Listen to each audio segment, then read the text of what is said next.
Hello guys, welcome back to my channel and enjoy this fanfic part 2. Now let's start the fanfic. If anyone asked Naruto why he trained so hard, they would receive a smirk from the blonde. He would point at them and say, "Because I got to protect everyone. Once I have done that, I am going to be the Hokage, Dadbao. After I become the Hokage, I am going to bring peace to the ninja world." He gave this answer to each of his trainers, the Hokage and each of the clan leaders. They had all gathered to watch Naruto's progress test on his 9th birthday. The blonde had worked hard over the past year in all aspects of his training. As Naruto was stretching and preparing to fight some guy the Hokage appointed, Naruto reflected on the past year. Tsunade held to her promise with Naruto. After Naruto showed off his shadow clones to Tsunade, she would have him create as many shadow clones as he could while still being able to make it through his training. It started with 3 clones and grew to be 50 clones, his current limit. Naruto would have his clones focus on 3 areas. One group of clones would focus on chakra control. This group would be seen sitting on the water, attached to trees and trying to keep leaves stuck on various points of their bodies. You know, typical chakra control stuff. Naruto was extremely happy he could put this work off on his Kage Bunshin. The next group would be seen reviewing medical texts. Since Naruto's mind had matured rapidly, he was starting to soak in the medical knowledge. He earned his field medicine certification from Shizune. The last group was attempting to incorporate chakra control into their taijutsu. The many fist-sized holes and missing bark that marred the trees around the Namikaze training ground were testament to this. Finally, Naruto himself would go with Tsunade with the remainder of his chakra and endured her physical training. This included spars, tasks like throwing boulders 3 times his weight and other various absurdities. The density of Naruto's chakra allowed the boy to strengthen his body to absurd proportions. When the Hokage was watching through his crystal ball and witnessed Naruto pick up a 300-pound stone, then Naruto threw said stone 20 feet. The Hokage's pipe fell out of his mouth and then the old man fell out of his chair. Needless to say, this training was working for Naruto. On Tuesdays, instead of 1 Hyuga, Naruto would get 2 or 3 of them at the same time. Neji and Hinata loved tagging along as well. When Hiashi turned up to a training session and saw 5 Narutos going through katas, he knew that he would have to step up the training. He started bringing multiple members and dividing up Naruto's studies.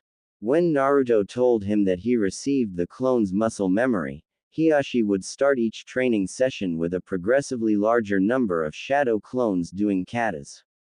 Hiashi and Hizashi became accustomed to walking down rows of clones doing katas and pointing out mistakes. When Naruto shared his mother's whirlwind fist scroll and his father's hummingbird fist scroll with the Hyuga and asked them to help train Naruto in the katas, they both agreed. These training sessions evolved into clones being divided into squads and each squad had a head clone and would study one taijutsu style. And how Naruto devised the squad leader concept will be covered later. After an hour of katas, clones would break up with their Hyuga instructors and cover aspects other than the shinobi arts. Hitomi was Naruto's champion. She would provide scrolls on political etiquette every day, how-tos, like how to cook, clean and organize. Hizashi was a previous member of Anbu tracking and capture team. He taught Naruto how to track and avoid being tracked. In 1 year, Hiashi was floored by the blonde's progress. It got to the point that Naruto would spar with Neji, Hinata and one of the 2 Hyuga twins at the same time. Neji was infuriated that Naruto could beat him with a single shadow clone.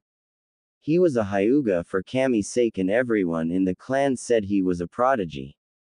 Finally, a week before Naruto's 9-year-old progress test, Neji hit his boiling point and blew up on Naruto. That's it. I am done training with you. I cannot even beat a cage bunshin. Screamed out a frustrated Neji. This paused the other spars and drew Hazashi over. Naruto felt bad. He knew the advantage he had over Neji. Neji, don't think about like that. I am not just some kid. I have been trained by Konoha's best for the past 5 years. I am approaching Jonin level. I value your friendship and want to continue training with you. Neji's hair shadowed his face. He couldn't let his frustration show anymore. However, when he looked up into Naruto's deep and genuine azure eyes, the frustration returned in spades. Naruto, I don't know why you are so special. I know you are strong, but last year we were on an even footing. Now I can't even land a hit on you. You were my rival, but now you are so far ahead I can't even see you anymore. Neji, please. No, Naruto-san. I am done training with you. Next time you see me, I will be stronger. I will beat you. Until that day, I do not wish to continue training with you.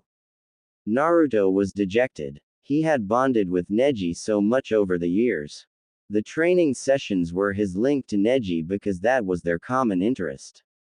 Through the training, Naruto had learned of Neji's struggles in the Hyuga clan. Neji had opened up to Naruto about his feelings of resentment toward the main house. Just like everyone Naruto's light touched, Neji's resentment had dwindled over the years and turned into a firm resolve to change his fate. Naruto didn't want to lose his friend and rival. The Naruto clone pleaded with Neji. He even offered Neji his training methods and seals, but the stubborn Hyuga boy couldn't be turned. He walked off the training grounds. Naruto's clone didn't want to deal with the pain, so it dispelled. The real Naruto was in the middle of a usual set when he caught the clone's memories. He stopped running and stood there panting, looking toward the compound's gates. Hazashi had caught the real Naruto and told him that he would talk to Neji. Hinata had walked over and tried to comfort him. Even the kind and gentle words of Hinata couldn't comfort Naruto. He just ran off and put his efforts into his physical workout that night. Tsunade had to carry a passed-out Naruto to his room and hope the boy would be able to move past it. Naruto hasn't seen Neji since then, and Neji didn't show up to watch his field test. Wednesdays became a Naruto's hardest day. When Danzo showed up to 5 Naruto's meditating, he was floored. The boy could use Kage Bunshin at this age. Oh, yes, I can use this, thought Danzo as the corner of his lips lifted into a sadistic smirk. Danzo knew the boy had fire and wind affinities. Naruto had long since mastered the Stage 1 elemental chakra control drills. Naruto had massacred those poor leaves by the hundreds while learning to control his elements. Now, Naruto started his training sessions by massacring leaves by the thousands. Danzo had to have an Anbu come out and replace the bare trees every couple of months. The poor, inanimate vertical logs didn't stand a chance against a growing horde of shadow clones that were learning their elements. Danzo started each training session with Stage 2 chakra control. The cuts from the out-of-control wind and the burns from fire always left Naruto a sight after his first hour of weekly training with Danzo. Remarkably, the boy would heal the wounds in less than an hour and continue with his training.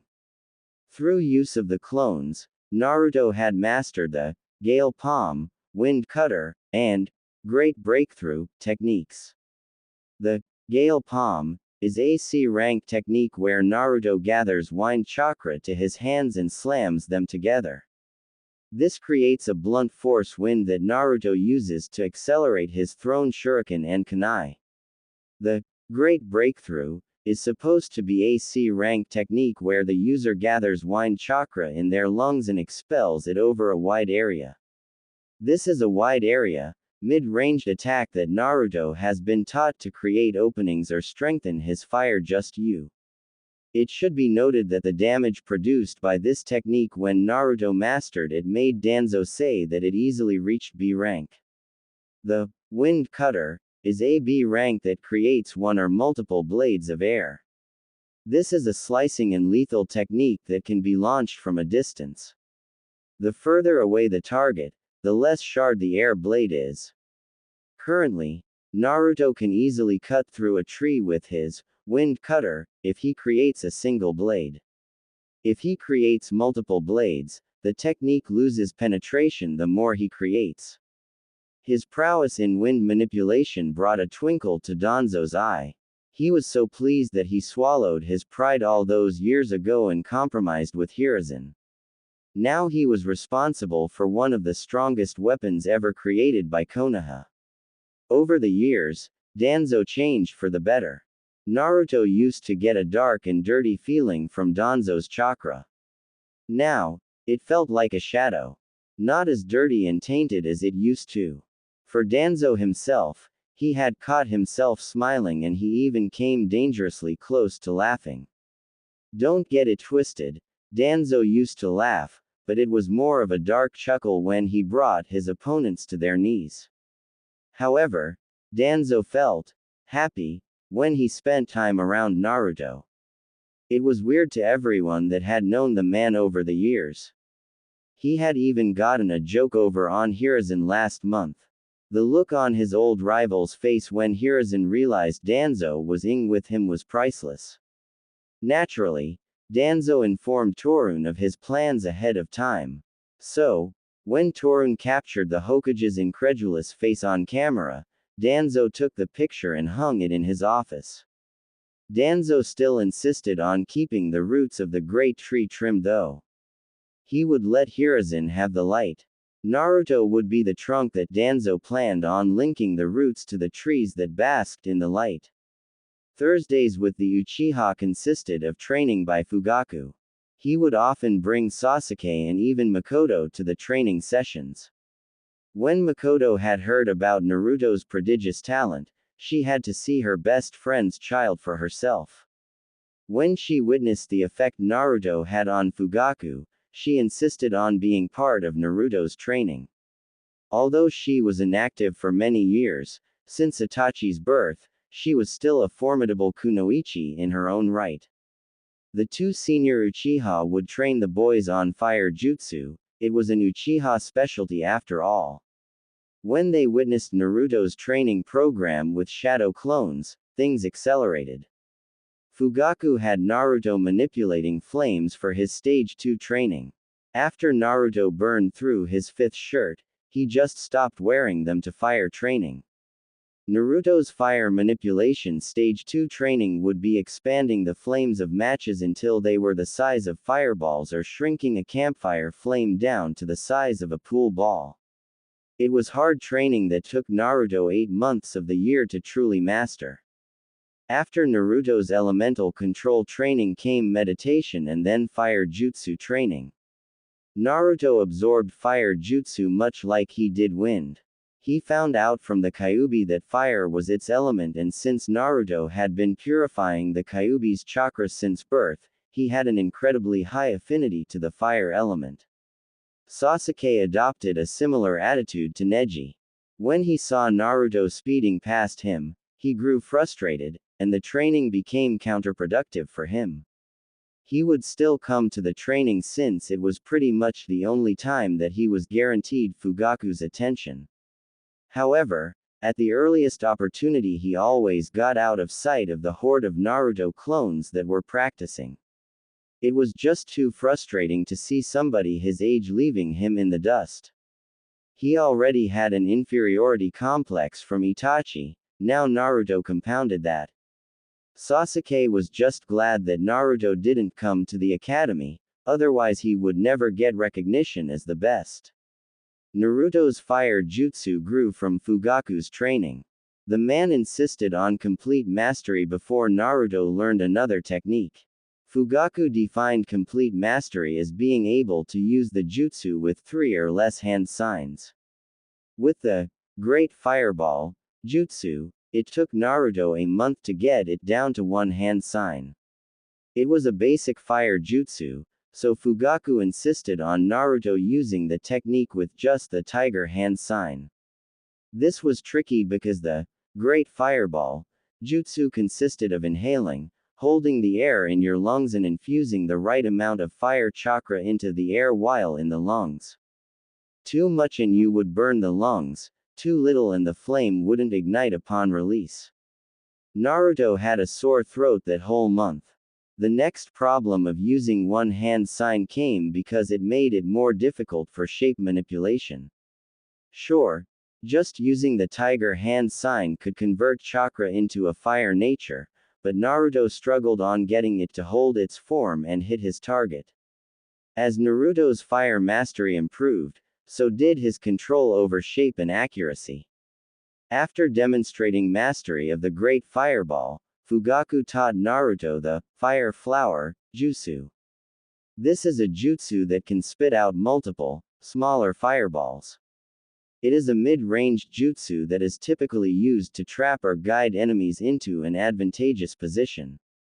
By then end of the year, Naruto had gotten this jutsu down to two hand signs, boar and then tiger. Naruto ended this year of training with the Uchihas giving him a scroll for Fire Style, Flamethrower Jutsu. This is the user spitting a continuous stream of fire at the target.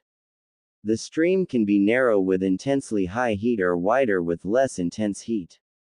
It all depends on how much chakra the user puts into the technique and how the user shapes their lips to guide the chakra.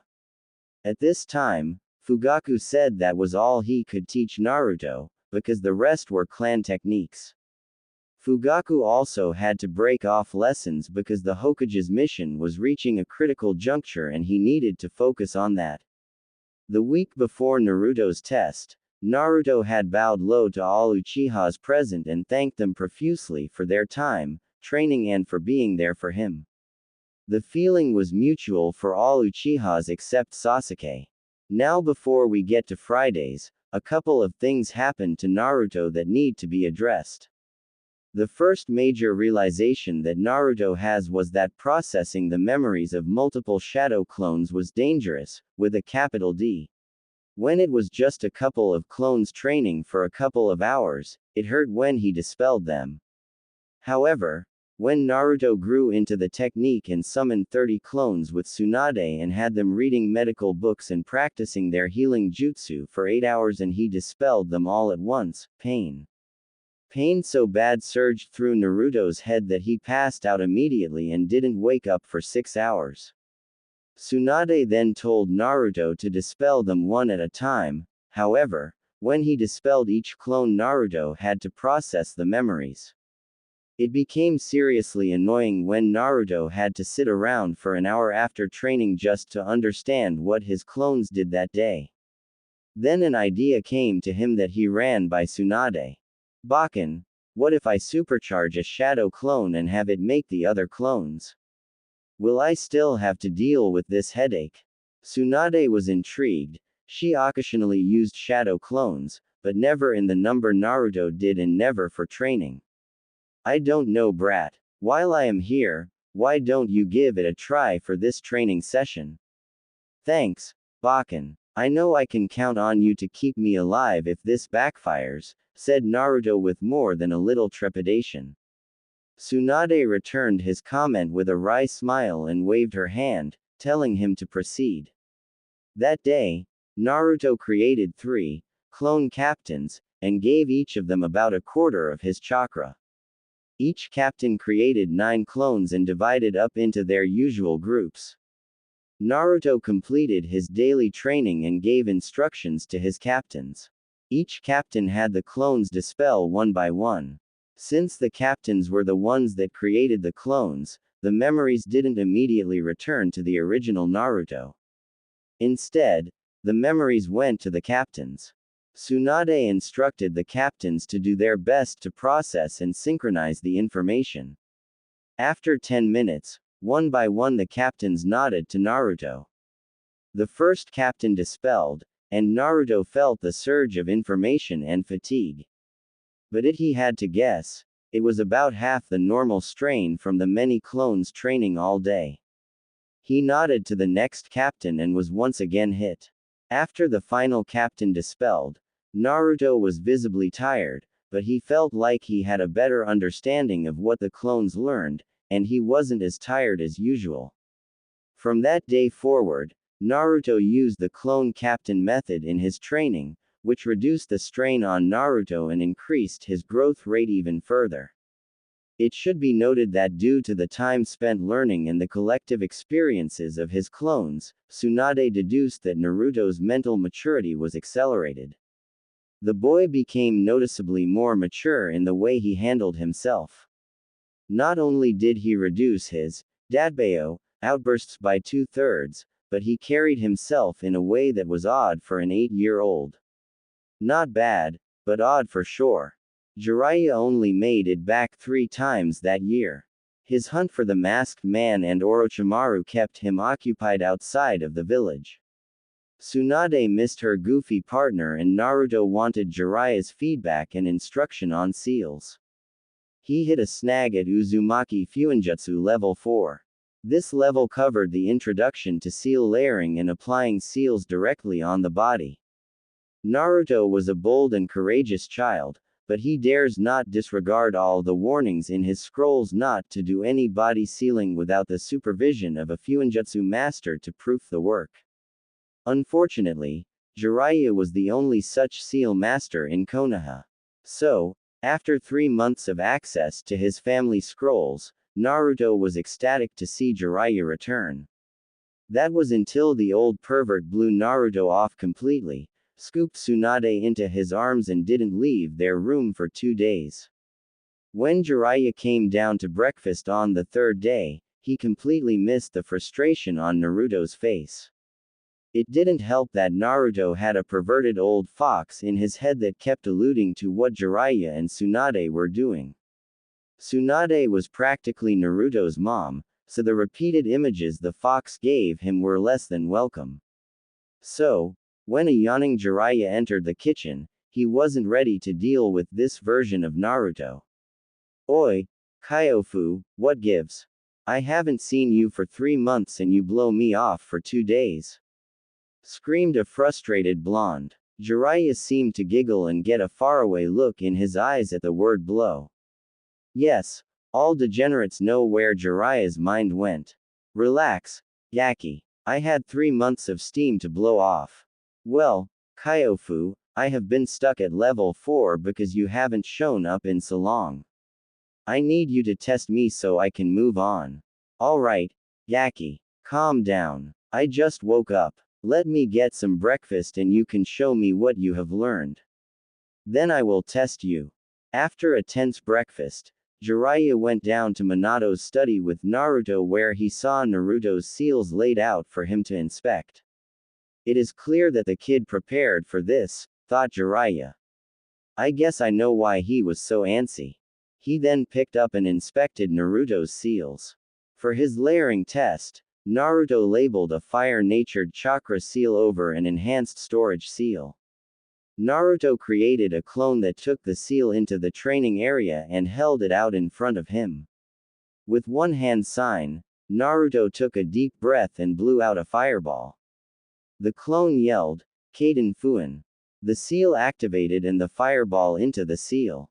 The kanji for fire turned from black into red to indicate that the storage seal was full. The clone then handed the paper to Jiraiya, who inspected the seal again. "Good work, Yaki. I have done some seals like this in the past. I would say this one gets a pass. You will need to work on a release method for the jutsu, so the seal doesn't spontaneously combust, but it is a passable layered seal." Naruto beamed with pride and moved on to the next seal. After inspecting and testing multiple seals, Jiraiya asked, "So what do you need me for, Yaki?" "All of these are in working order." Naruto tossed the Fuinjutsu level 4 book at him and pointed to the final test and the note that said it should only be done in the presence of a Fuinjutsu level 6 or above master. "Ah, okay Gaki. What seal are you going to try?" "I want a basic storage seal on each wrist. I have prepared the ink by infusing it with my blood and chakra, but I didn't want to do it without you here." "Good, Yaki. Go ahead." Naruto created 2 clones that took up brushes and ink. Naruto held out his hands, wrists up. He wanted to ink on storage seals for kunai and shuriken respectively. This would allow his to always be armed and able to respond rapidly to threats. The clones finished drawing the seals and moved back for Jiraiya to inspect. He took a minute looking at each seal and gave a nod of approval. Okay, Yaki, have your clones activate the seals and then try sealing these kunai into your right wrist. The clones moved forward and did so. Then Naruto sealed the kunai and looked up to Jiraiya. Congratulations, Naruto. You are now a level 4 seal master. It was the access to the level 5 Uzumaki Fuinjutsu that exposed Naruto to gravity and weight seals and deployable barriers.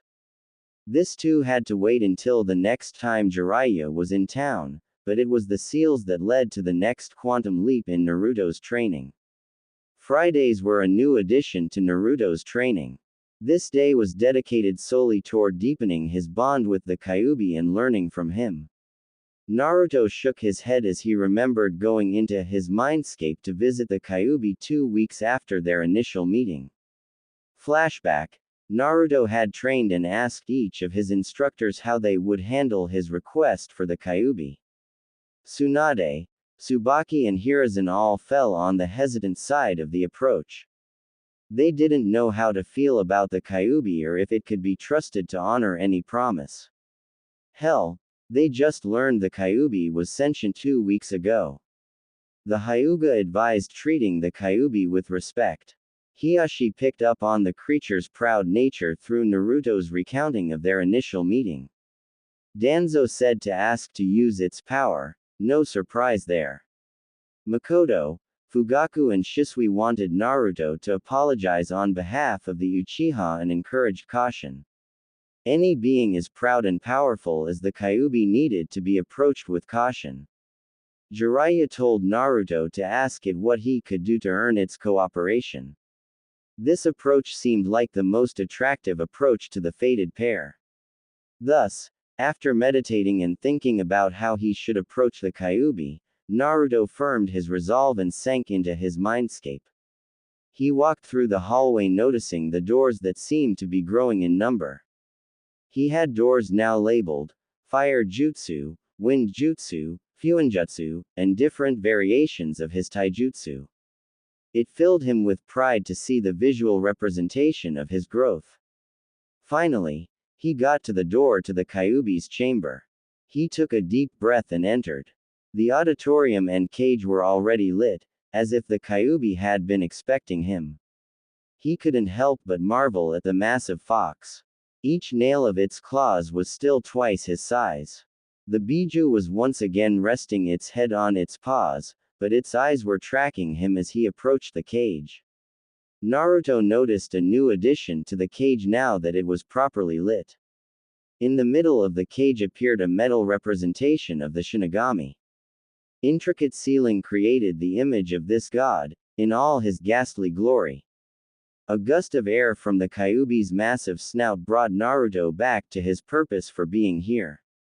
He stopped right in front of the massive cage and commenced the conversation. He bowed to the Kyuubi in a formal manner that would make Hitomi proud. Hello again, Kyuubi-sama.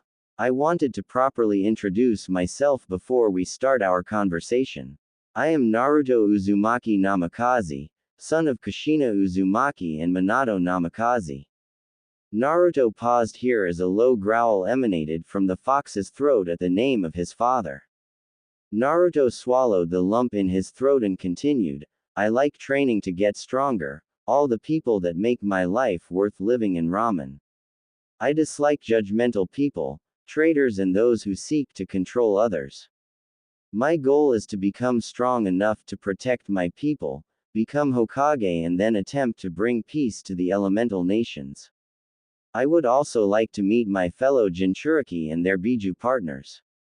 The Kyuubi listened to the boy ramble on. He was frustrated that this brat was his jailer and that he had the audacity to speak to him without showing fear. As the boy's introduction came to a close, the Kyuubi wasn't exactly pissed off, but there was a great deal of anger tinged with intrigue. That is mighty presumptuous of you, tiny ninja. How can a weak little boy like you hope to accomplish all of that? Is your pride that great that you can't see the folly of your words? And why would you seek out the jailers of my brethren? What could you possibly hope to accomplish by doing so? As the Kyuubi spoke, its chakra flared and put pressure on Naruto. The Kyuubi kept increasing the pressure, trying to get the tiny human to kneel in front of him. To his immense frustration, it wasn't working. Naruto felt the pressure. He also knew that this was a test and that he couldn't show signs of weakness in front of the fox. Kyuubi-sama, I have come to you in an attempt to make our situation better for both of us. Both of us were forced into this arrangement against our will. I want to know what it will take to make this work. You asked if I was presumptuous. Yes, I am. I will never give up. I will never go back on my word. Thanks to you, I found out about my parents. My father asked me to carry on his dream, which happened to match with what I want to do. I will become the Hokage. It is a question of when, not if. From there, I will do my best to bring peace.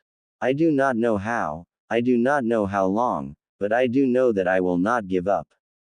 I will either achieve this peace or die trying. The Kyuubi was watching the boy closely. He was reading into him as he spoke. To his incredulity, this little human believed what he was saying. The firm resolve in his eye never wavered as he spoke. The Kyuubi was impressed by this child. He felt the light and positivity radiating from him. He felt as if just being around the boy was purifying some of his overwhelming hatred for this pathetic race. After the boy's pause, the Kyuubi cut in. Okay, Ninjin, let us stop with the Sama crap. I am your prisoner, for the time being. Let's say I believe your words, and that you will become Hokage. What do you want with the Jinchuriki and my brethren? Naruto was confused. The pressure had let up quite a bit. The Kyuubi even seemed to acknowledge Naruto's dream. He decided to go with his gut and be honest. Kyuubi, I have heard that Jinchuriki are often ostracized, or worse. I do not wish to see them continue suffering. I do not want those few people in this world that may understand me to suffer unjustly.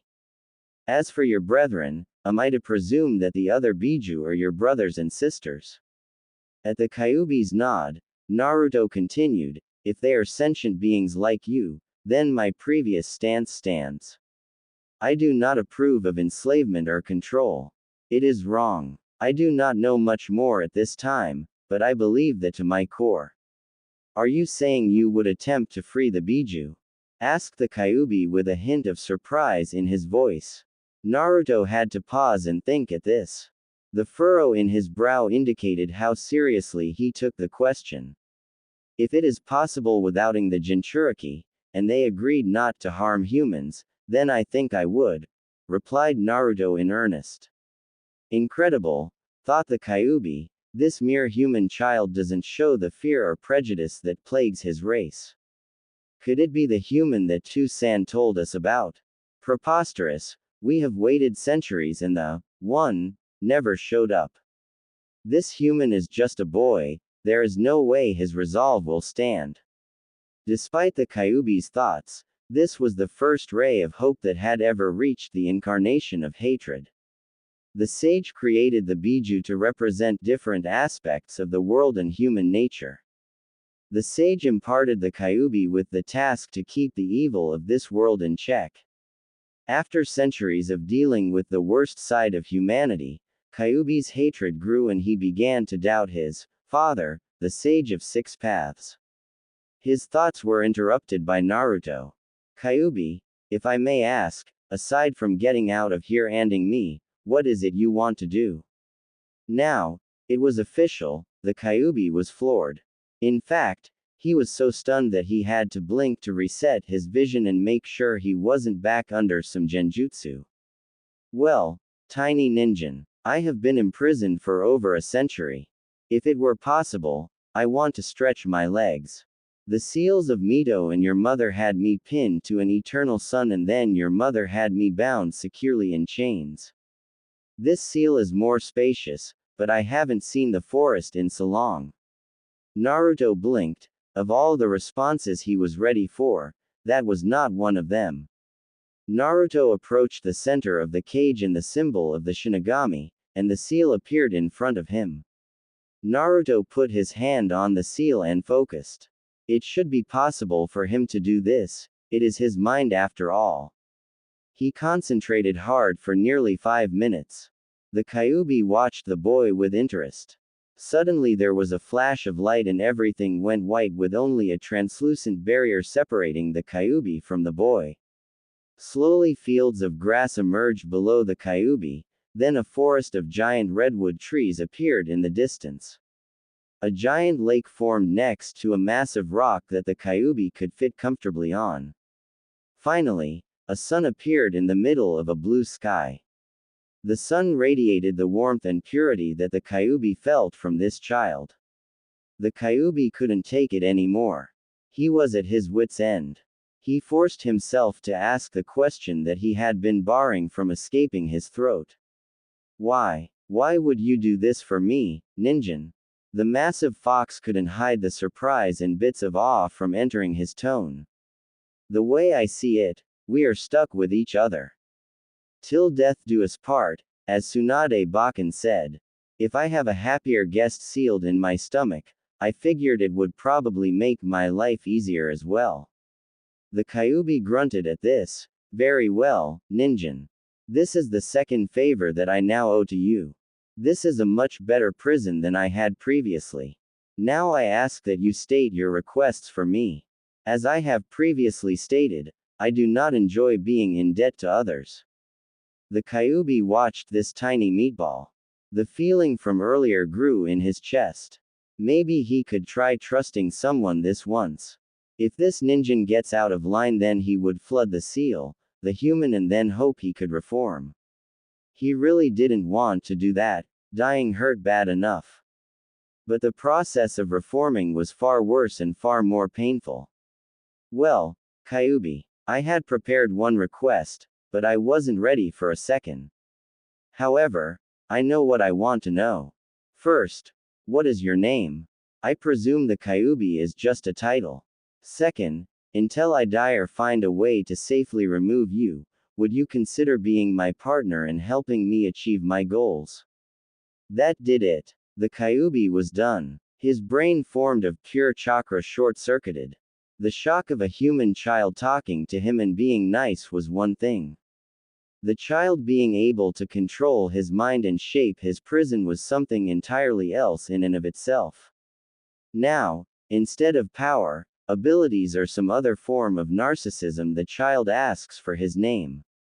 And to be his friend. Kami, if you are messing with I swear I will devour you. Father, if this is not the child you promised, I will give up on humanity forever and devour this world. Very well, Kit. My word is my bond. I will uphold my end of the deal, but there are conditions for this. To us Biju, our names are sacred. You are never to share my name unless I deem the human worthy of knowing it. To all humans, you will refer to me by my title as the Kyuubi no Kitsune. For your second request, you will need to earn the right to be the friend or partner of the great Kyuubi no Kitsune. Do you agree to these conditions? Sick of being surprised, the Kyuubi watched Naruto pass through the translucent barrier and approach him. Confused, no, that's not the right word. Incredulous, no, that is overused. Gobsmacked, yes, that will do. The Kyuubi was gobsmacked. The human just willingly entered his domain. With a mere flick of the tail, he could take over this human boy's mind. So why wouldn't his tail move? Why wouldn't he jaws crush this tiny, fragile little meat sack? It clicked. Kyuubi knew that this child was the only hope he had. Yummy. He was the only hope any of his brothers and sisters had. It was at this point that the Kyuubi slid his proverbial chip stack to Kami and went all in. Naruto continued at a slow and controlled pace. The pressure of the chakra coming off the Kyuubi threatened to flatten him with each step he took. His negative emotion sensing let him feel all of the pent-up hatred, disgust and disappointment. As he got nearer, these feelings seemed to intensify. When he got close enough to the Kyuubi, he stopped and held out his hand. Once again, it is nice to meet you. My name is Naruto Uzumaki Namikaze and I will become Hokage and I will do everything in my power to bring peace to the elemental nations. I will do what I can to help you and you siblings find peace.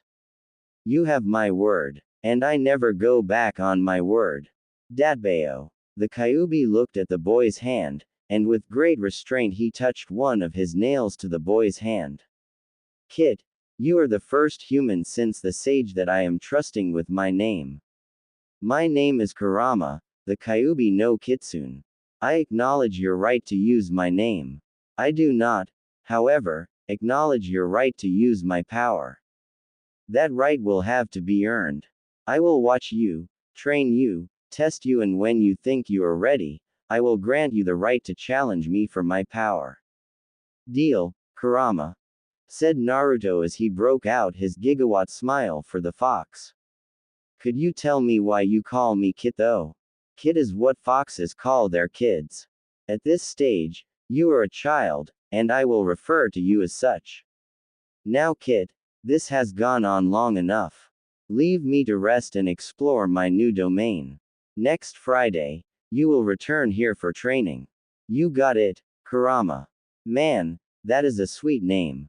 Bye. Naruto refocused as he concluded his stretching. He had removed his gravity and weight seals in preparation for this. Jiraiya had helped Naruto paint them onto his body nearly 6 months ago during one of his random check-ins. Naruto found that as the gravity levels went up, he would feel way heavier and get lightheaded.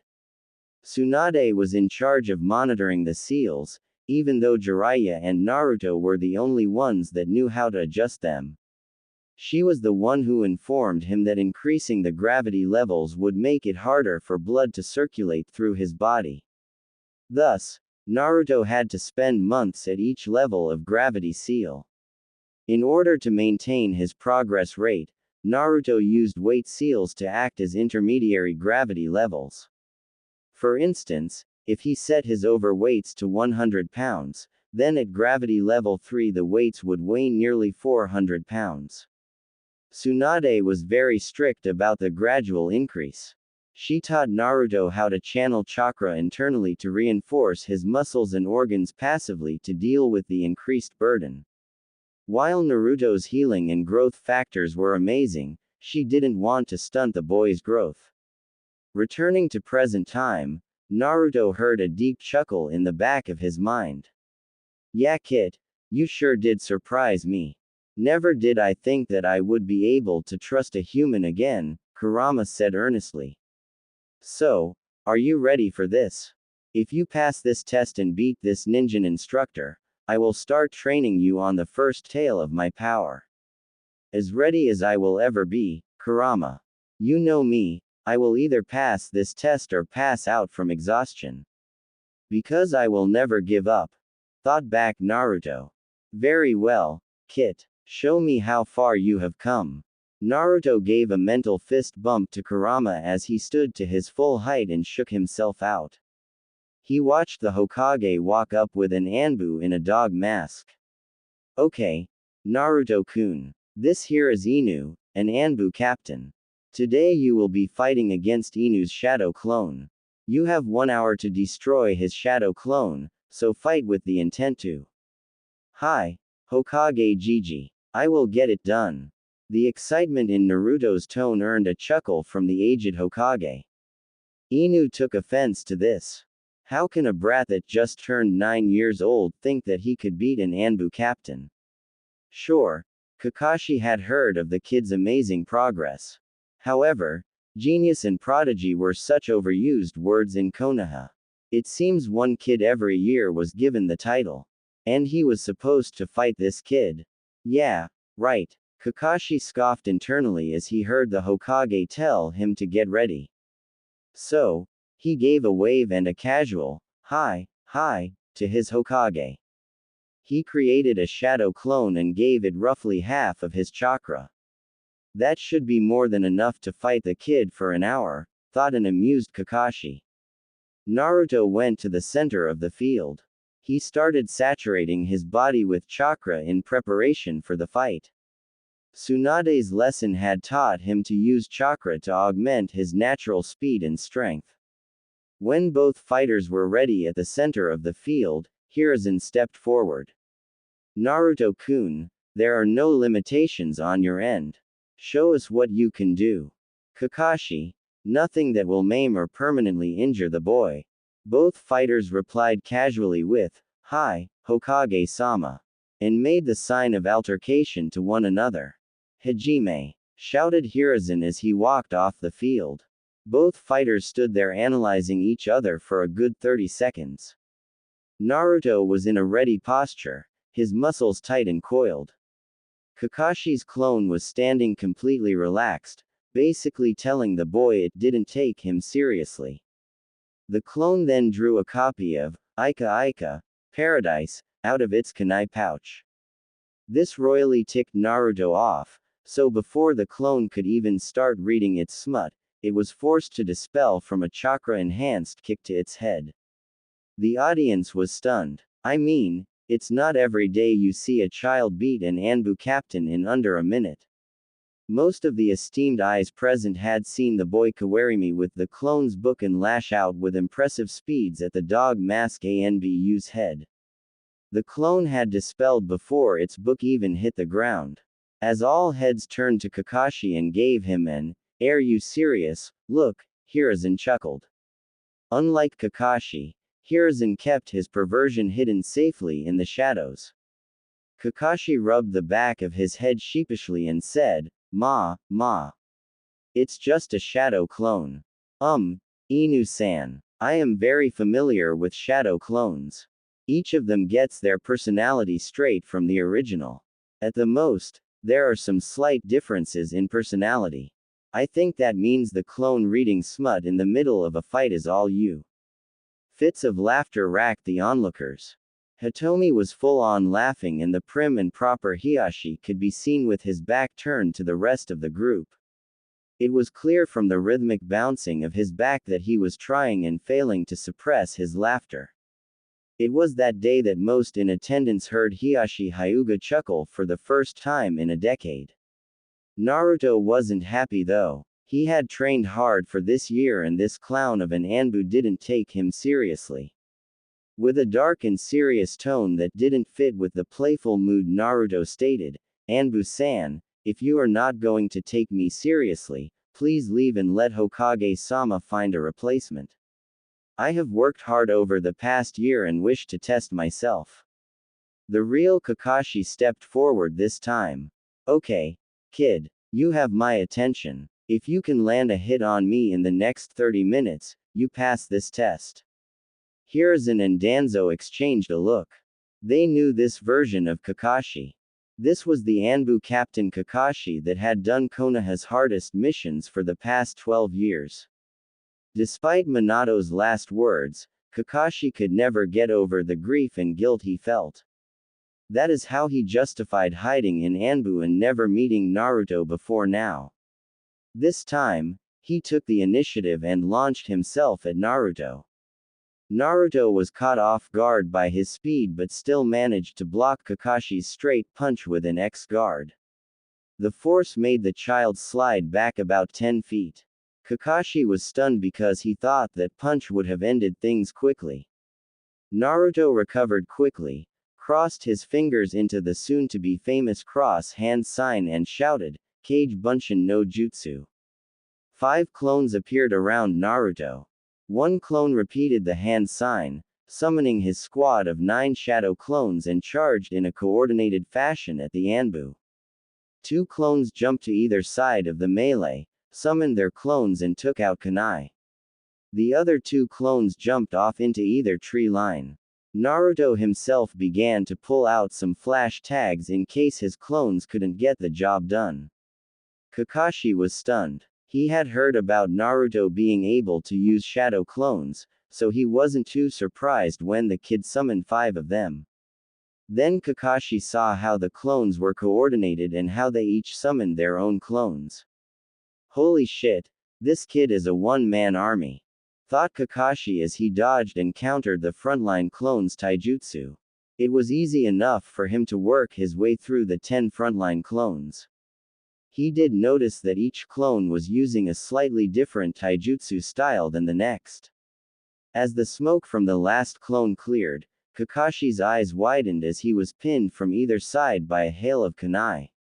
He executed an emergency kuwarimi with a log from the woods nearby. It was there that Kakashi got jumped by another 10 clones and beaten to a pulp. The negative side effect of using an emergency kuwarimi is that it leaves the user disoriented for a couple seconds while they regather their bearings. In the middle of his beating, he told the Naruto clones that they won, and the test was over. A bruised and beaten dog-masked Anbu walked out of the woodline with his hands up in a surrender gesture. The kid wins, he said, and then shunned away before he could suffer any further embarrassment. The real Naruto walked up to the group of spectators and said, "Well, Gigi, I didn't really get to show off much, but this means I pass, right?" Hiruzen chuckled and ruffled the boy's hair. "Yes, Naruto-kun. With flying colors, I may add." Danzo complimented the boy on his strategy and looked meaningfully at his friend. Hiruzen gave him a nod that said, "We will talk about this later." In the back of Naruto's mind, Kurama congratulated the boy. "Well done, Kit. Next Friday we will begin working with my chakra.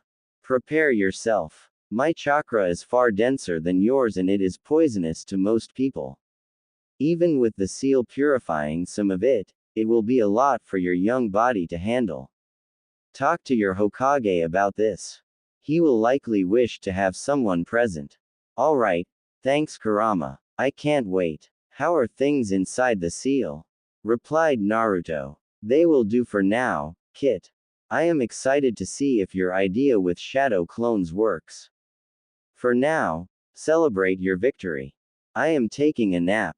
That night, the Hokage and Tsunade took out all the trainers, Naruto's friends and the clan heads that were following Naruto's progress for dinner at the Akamichi barbecue restaurant. Sadly, Danzo, Neji and Sasuke declined the invite. That didn't stop the group from having 20,000 ryo worth of food and drink though, much to the chagrin of Sarutobi's wallet. Ino and Shikamaru, the two Naruto had gotten to closest to, claimed the seats next to him and caught him up on their first year at the academy. The next day in the Hokage office, Naruto's trainers met in the Hokage office. Additionally, a Drago-masked Anbu was standing on Hiruzen's right side. "Okay. We all saw how much Naruto has improved. Sadly, he dealt with Inu before we could get too much out of him, but I have a plan." The Hokage had to stifle a laugh at the memory. This turned into an awkward fit of coughs since he was holding in a drag from his pipe. All in attendance were keenly interested in what awaited the blonde. Tsunade was terrified that it might put Naruto in danger. She knew he was strong, but it terrified her thinking of him becoming a shinobi at 9 years old. Hiruzen continued, "Well, I believe it is still too early to introduce Naruto-kun to the public. After talking with Naruto, it is clear he wants to test his strength and start his shinobi career." Danzo and Dragon came up with what I believe to be a viable option. Since Naruto is clearly past academy level, Naruto will work and train as an honorary Anbu for the next year. Danzo and I will give Naruto-kun missions directly that will test him and benefit Konoha. During the week, he will train with Anbu Team RO and run missions inside Konoha for me. We will honor his current training setup and only work him 4 days a week. The boy is strong, smart and on his way to becoming a splendid shinobi. I want to use this year to get him experience around the best shinobi Konoha has to offer. Tsunade listened with a concerned expression on her face. Sensei, he isn't going to be doing any wet work or fighting shinobi, is he? Everyone was surprised when Danzo answered, that is not the plan. Not yet at least. I have instructed him on some of the darker aspects of a shinobi's life. However, even I do not want to taint the boy's light with blood just yet. Everyone's surprise came from the genuine tone easily detected in Danzo's voice. The third took the pause to cut in. We want Naruto to benefit from the experience of being around highly trained shinobi. Team RO will remain on duty in Konoha doing basic protection missions, patrols around the village and other safer duties. I do plan on Team RO being dispatched to the fire capital in 3 months to meet with the daimyo. It seems Daimyo-sama misses Minato dearly and wants the chance to meet his son. He requested Team RO for some intelligence gathering that he will need done as a pretense to meet Naruto-kun. So, he is just going to train and work with Anbu here in Konoha for the first year? Asked Tsunade. Her face and posture had relaxed considerably throughout Hiruzen's explanation. Yes, Tsunade-chan. He will have some other tasks, but this sneaky old monkey will just tell you to wait and see what we have planned. I am sure you will get a kick out of it. At that moment, a shudder ran down the spine of every clan head in Konoha. 3 months later in Anbu HQ Lounge. Naruto's introduction to Team RO, where he met Nico Cat Kuma Bear, Hibi Snake, and Inu Dog, came the week following his test with Inu. They had welcomed him aboard by abducting him for 2 months of hell in Training Ground 44, dubbed the Forest of Death. Team RO couldn't get enough of the vibrant new addition to their team. Especially since Naruto never stopped taking pop shots at Inu Taicho. Nico and Hibi hogged as much training time as they could with the recruit. For some reason, Hibi thought it was okay to repeatedly smush Kitsune into her massive chest whenever he did something right. Despite Kitsune's protest, and Inu's snickers, she was also the one that spent the most time with Kitsune during the training in her home. Yes, this crazy snake lady dubbed the Forest of Death her home, and she declared the sleepless night in the forest fighting oversized snakes, bugs and other jungle creatures as sleepovers. Kami, Naruto was tired of sleepovers. The quietest member of the team was Kuma, a massive man towering over Kitsune at 6 foot 4 inches. He was the team's frontline fighter and taijutsu expert. He had a powerful earth affinity that he incorporated into a bone-breaking taijutsu style. Kitsune loved his time with the gentle giant. Despite getting throttled repeatedly by said gentle giant during training, Naruto learned something new from Kuma for each beatdown he received. The team bonded together over their training of the blonde. It helped that each team member was given a clone captain to command and instruct. The real Naruto would train with one team member each day and then run off into the forest on some mission that Hibi or Inu would give him. Missions like hunting big boars or oversized bears, collecting venom from the giant 8-legged denizens of the forest, scavenging for herbs and spices that could be used to patch his wounds and make dinner tastier. Kitsune swore that almost every mission was him being this sadistic team's grocery boy, although it was great experience. After 2 months, Naruto had grown into his place in the team. He enjoyed the unique camaraderie that being a 9-year-old Anbu brought. In turn, his team enjoyed the break from shitty S-ranked missions that would rob them of sleep for days at a time. They really enjoyed the energy and light that Kitsune brought into the team dynamic. Currently, 3 months into his Anbu career, raucous laughter could be heard throughout the Anbu headquarters. It was all coming from the Anbu lounge where a tiny, blonde Kitsune-masked Anbu was recounting his latest conquest. Many veteran Anbu would come up and slap him on the back. Some of the newer recruits would get on their knees and bow to him in mock worship. Hibi was the one laughing the loudest and saying, "That's my Gaki." He did this solo. She was also trying to make a quick buck by selling copies of the pictures. This wouldn't go over so well with the Hyuga clan elders if they ever found out. Over the last week, Operative Kitsune had infiltrated and pranked 3 of the head clans of Konoha, Uchiha, Inuzuka and Hyuga. These were the special missions that Danzo and the Hokage had assigned him. Danzo taught Naruto to observe his targets and strike them where it hurt the most, all from the shadows. Kitsune conducted these missions with his mask off. The Hokage didn't want it to be associated with Anbu lest Naruto got caught. Naruto's mission directly from the Hokage was to attempt to infiltrate the clan compounds and retrieve an item or information that would be damaging if an enemy shinobi were able to find it. Danzo's addition to the mission, a bonus task if you will, was to prank each clan in the way it would hurt their pride the most and spur them to take action. Pride was a powerful motivator to improve. Danzo and Hiruzen acknowledged that the village's security had gotten quite lax over the past couple of years, and they wanted to give the clans a wake-up call. The third clan to receive said wake-up call was the Hyuga clan. Naruto felt guilty about this one. He knew a lot about the Hyuga and didn't want to betray the trust Hiashi, Hizashi, Hitomi and Hinata had shown him. However, Naruto did have a score to settle with the clan elders. Naruto had infiltrated the clan compound, put alarm seals on every wall of the main house. On the floor were paint traps that painted their victim pink. On each door was a flash tag of Naruto's own making. Naruto only targeted the main house for this, as an olive branch to Neji. Kitsune accomplished his main task by acquiring a scroll on the Gentle Fist. Therefore, it was time to play. When Kitsune activated 40 alarm seals in the Hyuga main house, the whole village heard it. Every member of the main house, sans the previously named members, woke up, jumped out of bed and was painted pink.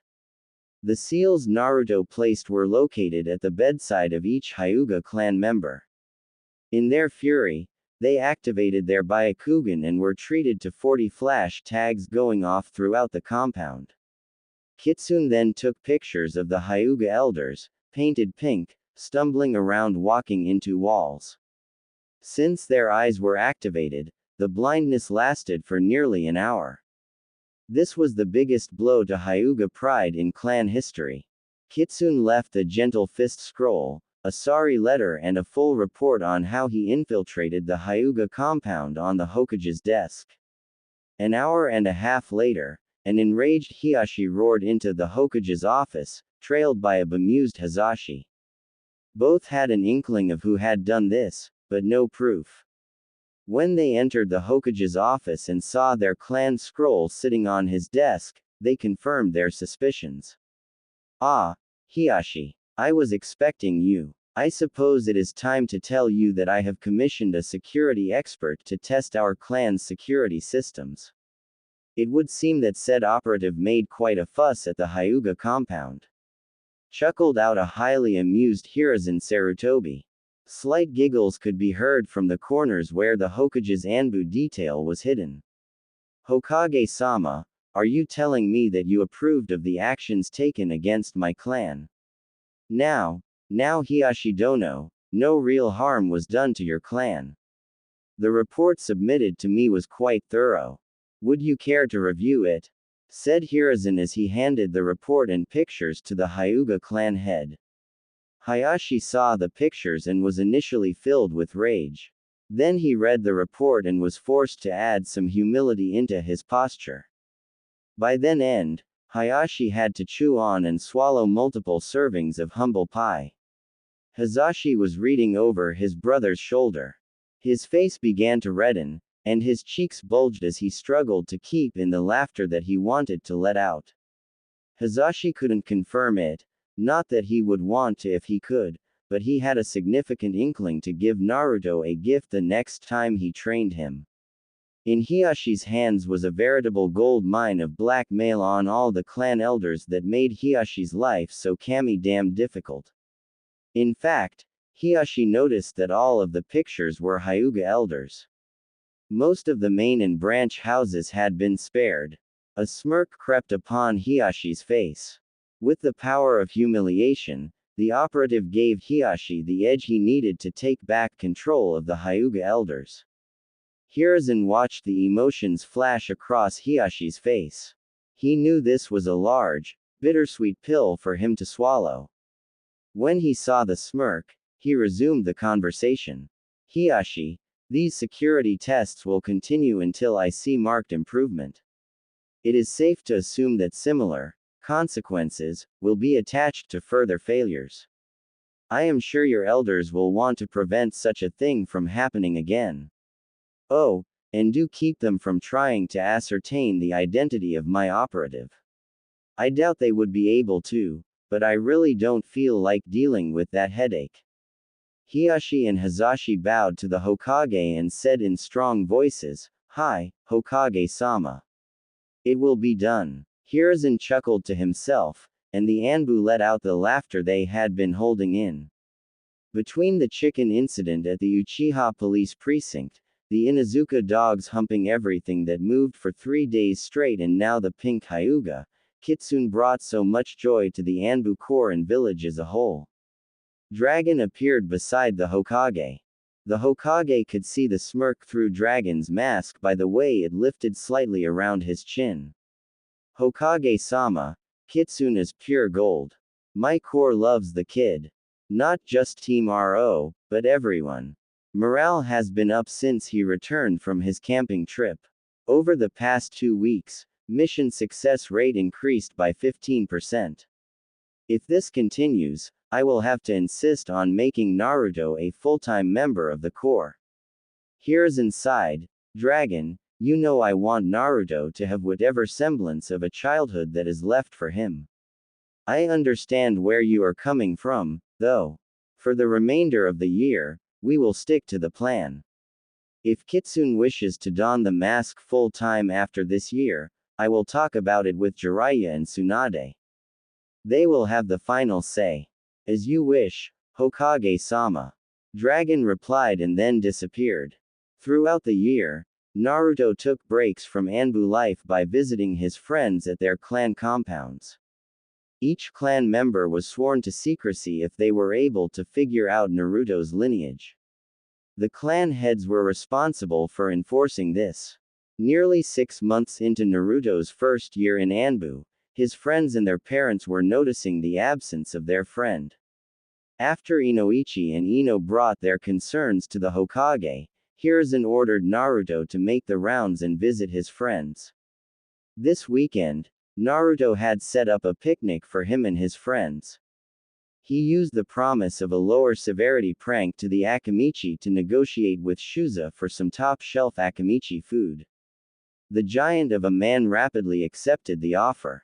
Naruto's first 2 infiltration into the Akamichi compound had left his wife and clan in a rather foul mood. For the life of him, he couldn't figure out how Naruto had swapped all their best cuts of meat with broccoli and Brussels sprouts. Choji cried that night when his father told him that the whole clan had to eat a vegetarian meal for one night in order to get their precious meat back.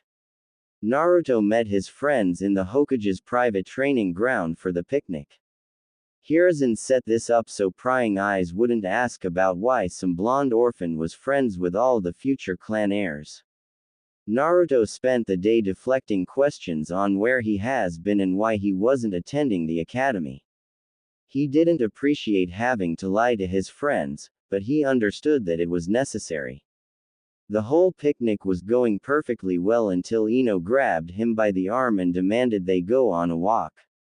Naruto listened to her rant about how the whole academy thought Sasuke was so special and that she just wanted him to be there with her. She ranted about a girl named Sakura who was obsessed with Sasuke and about Sasuke's haughty attitude.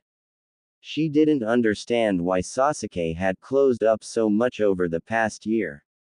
After a 20-minute rant from Ino that made Naruto nod his head and say, "Yeah, a whole bunch to convince her he was listening, Ino began to question Naruto. Naruto told Ino that he would go on trips with Jiraiya around Fire Country. He said Jiraiya would train him while they traveled and all that. The cover story barely held up to Ino's scrutiny, but she relented so long as Naruto would visit more often. When the two returned to the group, Kiba's crude comments and not-so-subtle innuendos made the pair blush. Nobody noticed Hinata's hands ball into fists or the calculating gaze of Shikamaru. Choji just offered the two some beef jerky and helped the group move past it. Naruto really did enjoy getting to catch up with his friends and promised each of them that he would make a greater effort to stop by their compounds on some weekends. End of probationary period for Operative Kitsune. The year went by in a flash for Naruto. He had very little free time. Even though he only worked actively in Anbu 4 days a week, he still wanted to train outside of the Anbu Corps. Since his week was occupied, Naruto would often send shadow clone captains to various clan heads on the weekends.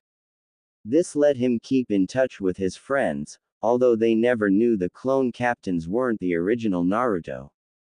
It took quite some time for Naruto's friends to realize they were all meeting with him individually at the same time over the weekend. In fact, it took them the whole second year at the academy for them to come to this realization. This didn't really bother anyone too much, except Ino. Ino missed her Ruto, the affectionate name she gave to Naruto. He made her feel so much better. He would listen to her, tend the flower shop with her and help her with her problems. It was thanks to Naruto that Ino gave up on the diet fad after her first year at the academy. He told her, "Why diet when you can train instead?" He said it with such certainty and conviction that Ino decided to listen. Now, in her second year, she was keeping up with Hinata in spars and the physical aspects of shinobi life. Inoichi was ever grateful to Naruto for helping break Ino out of a behavior that would have left her helpless when she got out of the academy.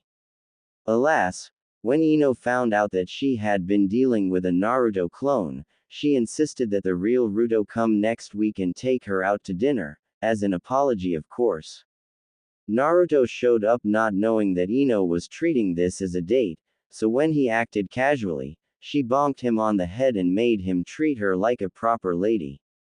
Naruto took the cue and grabbed Ino's hand. He took her out to their favorite flower field where they caught up on things. Ino, being the gossip she is, couldn't help but talk about Konoha's devil prankster. It was the talk of the town. Once a week, a clan would get pranked. There was no pattern to the pranks, no rhythm that could be found whatsoever. Security remained high, the 24th of July 365. Yet, the prankster kept claiming victims. He was recently cited by a Hyuga that claimed he was a boy, 4 feet 9 inches. He moved faster than the Byakugan could track, and he kept disappearing from view, even with the Dujutsu activated. This latest news was shared among all clans. There was a joint mission to catch this prankster and even a reward posted for 100,000 ryo. This sighting was the only clue that they had after suffering for an entire year. Of course, everyone that knew Naruto knew the most likely culprit, but they never had any proof and the Hokage just kept handing them the after-action reports. Those in the know kept it to themselves. There was a massive betting pool among a majority of the ninja population. You get to choose the day the prankster would get caught for 100 ryo. This betting pool exceeded the reward posted for catching the prankster. The current pot was up to $420,969 ryo. When the Hokage said that the pranks would be ceasing next week, he announced to the ninja populace that if the prankster were not caught by October 10th, then the prankster would collect the pot. It was the last week to catch the prankster, so a public challenge was issued to him. Hit us with your best shot, you will not get away from us this time. For a gossip like Ino, this was pure gold. She would talk to Naruto and speculate on who it could be. She was so lost in her thoughts that she missed the sparkle in Naruto's eyes and the slight swelling of his chest. The Kyuubi chuckled deep inside Naruto's mind. To think this whole village is on high alert and you're out here having a date with Blondie. It's putting your genius to work at its finest. Kurama was immensely proud of his container.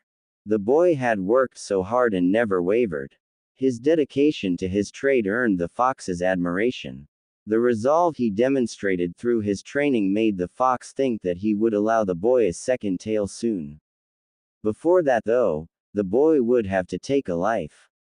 Kurama needed the boy to crush this last barrier and prayed to Kami that it wouldn't break him.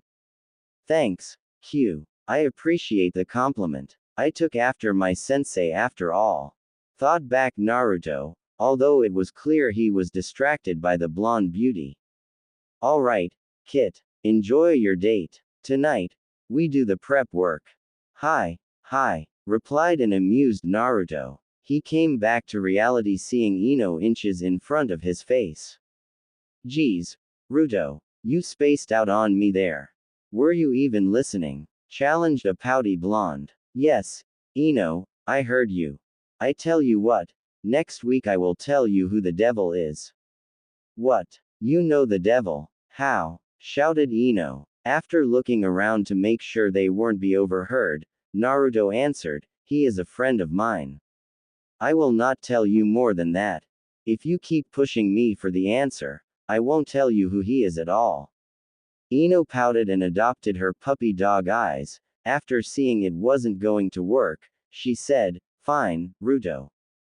But that's a promise. They went out to Ichiraku's and enjoyed the rest of their date. It ended with Naruto walking her home and getting a peck on the cheek. With his face flush, Naruto walked home a happy boy. Subchapter. Prank Day. The whole Anbu Corps was sworn to secrecy when it came to the devil prankster's identity. Hell, everyone in the know was sworn to secrecy.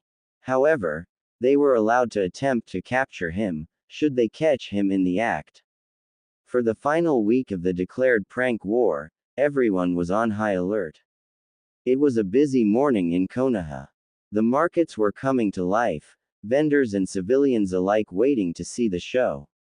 The anticipation was building. The prankster had 3 days left to strike. Just after 8 a.m., the chaos began. It started with a roar from a Kyuubi-enhanced Naruto at the entrance of the Forest of Death. Using the Kyuubi's chakra, Naruto let out a bestial roar that projected throughout Konoha. Clone Squad 1 had prepared siren tags that were placed around the village. Everybody was covering their ears and trying to catch sight of the prankster.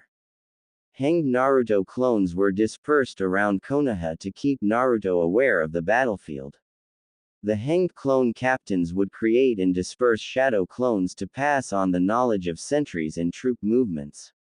Squads of Chunin and Genin were running around to each siren, trying to catch the devil prankster and earn the reward and fame. As the siren tags died out, a massive firework that shot out blue flames went off above Konoha's gates. The flames took the likeness of the head of Kyuubi before dispersing. It took all the chakra of a shadow clone captain to make this happen. The people were confused and slightly terrified when they saw the likeness of a fox. Not enough to make them panic, but enough to set them on edge. This display earned the response of 3 Anbu teams and 2 squads of Jonin, all according to plan. During the distraction, Naruto was painting the Hokage monument. He had developed stealth seals and created a plethora of tags that he distributed to his clone captains. These tags imitated Jiraiya's invisibility jutsu, it just didn't work as well when within 10 feet of a ninja. He could walk right past a civilian with the seal active, but most Jonin would sense him about 10 feet away. A good sensor could pick him up about 25 feet away. Thank Kami, good sensors are rare, thought Naruto. He painted a joint over the first Hokage's mouth with an air bubble that read, "Do you want to feel happy, too?" The second Hokage got a Hitlerian mustache. Don't ask Naruto why, it just fit. The third got a pipe drawn on him with smoke coming out of it. He had an air bubble answering the first saying, "You bet I do." The fourth got a toad and the Kyuubi drawn on his cheeks. Kyuubi made a stink in his mind about this but he could see the humor. Once Naruto was done painting, Naruto released the banner saying, "Catch me if you can." That covered the hair of each Hokage. Then Naruto created 10 shadow clones and stood on top of the Hokage monument. One of the clones jumped of the Hokage monument screaming until it got halfway down. Then it glowed a brilliant blue and exploded after saying, "Clone explosion jutsu." The explosion sounded like AM-80 going off and it produced a brilliant blue chakra light. The sound drew the village's attention to the Hokage monument. After a couple seconds, the clones on the end activated the fire style, flamethrower techniques and blew the torrent of flames into the air. The clones in the middle blew of fireball after fireball. The real Naruto took a deep breath and executed a great breakthrough on all of the fire that was racing into the air. The result was a literal firestorm hovering over the village. All jaws dropped. The Hokage, Jiraiya and Tsunade knew something big was coming. They never expected the display they got from this blonde knucklehead. Hell, Hiruzen would be bordering on chakra exhaustion if he did what Naruto just did. As the fire cleared, Naruto's art could be seen by the whole village.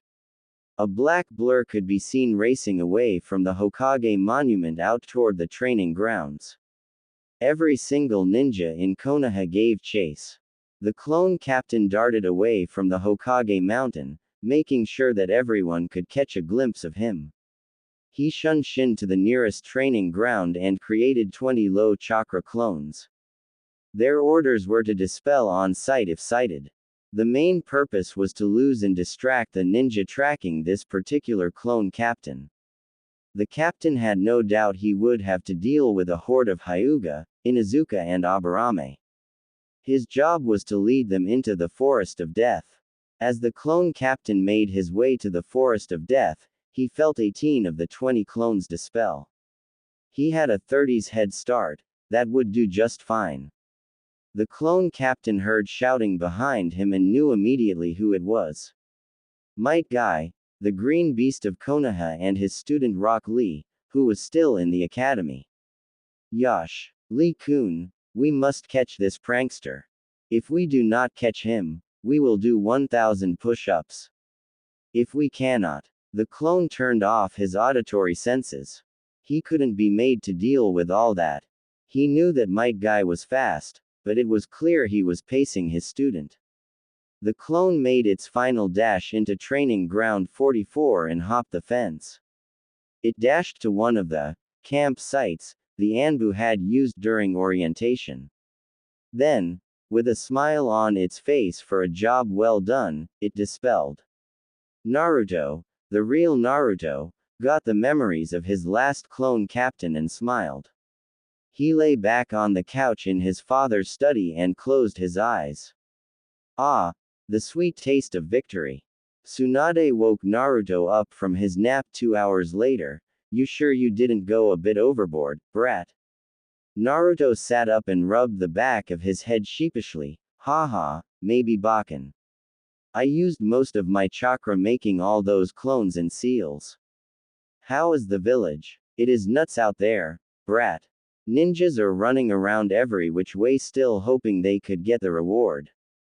Hibby said that the pot for catching you today was 150,000 ryo.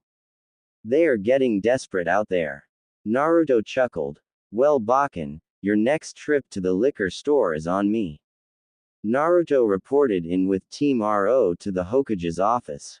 Naruto recognized the smell that lingered in the office and smirked beneath his mask. Did you get my present from Bakken, Gigi? Yes, I did, Kitsune. It was much appreciated. You may inform Naruto-kun that we are square. Hiruzen took another deep drag in response to Naruto's nod and thought, ah, the perks of being Hokage. Kitsune chimed back, Gigi, I have one more prank, are you ready for it? Hiruzen gave Naruto a hesitant nod. Naruto created 5 shadow clones that went over and started doing the paperwork for the Hokage. Repetitive, resounding thuds echoed around the room as Hiruzen dropped his pipe and started beating his head on his desk. Team RO was shaking in silent fits of laughter. Inu Taiko wasn't so quiet about it though. Inu Taiko had really come back to life over the year. He felt like he was finally honoring his sensei's last wish, and this helped bring him a sense of closure. He was still eccentric as hell, and an open perv, but he started showing interest in things again. Naruto lovingly considered Inu Taiko a work in progress. After Hiruzen stopped berating himself, he looked at Team RO with a swollen and red forehead. Team RO, your activity and missions over the past year reflect well upon Kitsune's progress. I am still hesitant to send him into the field. However, each of his trainers and even Tsunade gave their approval. If this next mission is completed successfully, Kitsune will be a full-fledged member of Anbu and part of Team RO. All I looked down upon Kitsune, who stood proudly with his shoulders back. Hi, Hokage-sama. Name it and it will be done. The boy's confident answer filled Hiruzen with pride. Naruto is becoming a fine young man and a great shinobi, he thought. Okay. Team RO, you are to go to Tanaka village. A group of bandits has been harassing the local population and recently women have started disappearing. Hiruzen confirmed his resolve and his face hardened. This is a recovery and mission. The locals do not have the resources to imprison bandits. Kitsune, you are tasked with completing this mission solo. Team RO will be there to observe. They will step in if there is any threat to the lives of known civilians or yourself. If they need to interfere, we will delay your entry into Anbu. Am I clear? Hi, Hokage-sama, said a resolute Kitsune as Team RO flickered out of the Hokage's office. Be safe, Naruto-kun. Show me you are strong enough to bear this burden. Hiruzen needed a couple dabs of the good stuff to calm him nerves down. Tanaka Town, bandit extermination. Team RO was out of the village 10 minutes after receiving orders from the Hokage. Everyone was worried for their blonde teammate, especially Hibi and Nico. They knew very well the weight of taking a life. Kitsune had yet to experience that. Honestly, what 10-year-old should be forced to take a life? Anyway, the team bounded through the treetops toward Tanaka Town. Kurama had been listening and knew this was an important test for the kid. The test was simple: could he take a life and maintain his purity? Or would he give in to his baser instincts and bloodlust? Breaking from his thoughts, Kurama decided to speak up. Hey, Kit, you going to be able to go through with this? What? Oh, yeah, I will be fine, Kurama. I knew it was coming sooner or later. Do you have any advice for me? Replied Naruto through a clearly muddled mind. Listen, Kit, this world is harsh. These bandits are evil. Didn't you tell me you dislike anything that would remove control from a sentient being? Well, that's what these bandits are doing to those women and villagers.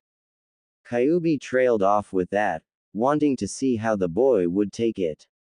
Surprisingly, Kurama's words struck a chord with Naruto. An immediate improvement to the weather inside the mindscape let Kurama know that the boy had found his resolve. Just outside of Tanaka Town, Team RO halted. Naruto created 6 clone captains and assigned them search sectors.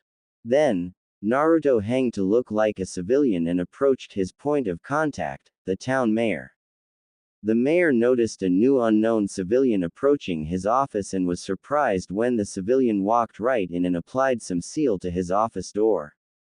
Sir, I am a shinobi from the Hidden Leaf answering your mission request. Is there any additional information you can provide? They took 3 more girls last night. The girls are not even teenagers for Kami's sake, replied a destitute mayor. Don't worry, Mayor. Be ready to receive the girls tonight. My team has found the bandit camp. I will recover the women and then destroy the bandit camp. Thank you, Shinobi-san. We will be ready for them. Earlier, Clone Team 4 had found the bandit camp and one of its members dispelled, letting the others know. Now, unbeknownst to the bandits, 120 eyes were watching every move in the camp. The clones found the main tent and noticed a big and burly bandit leader. The clones also noted the tent next to that where the women and children were being kept. With his enhanced eyesight and hearing from Kurama, the clones were having a hard time not charging in right there. The despicable thoughts of the bandits, the sound of slapping and crying all heaped fuel on the fire that was Naruto's resolve. Kitsune dispelled his clones, then ran over his plan with Team RO and Kurama. Now, it was time to execute. Naruto created 10 clone captains. 2 clone captains were responsible for retrieval of the women. That would mean he could grab 20 women and Shunshin out of the camp. He only knew of 12 missing women, so that should be more than enough.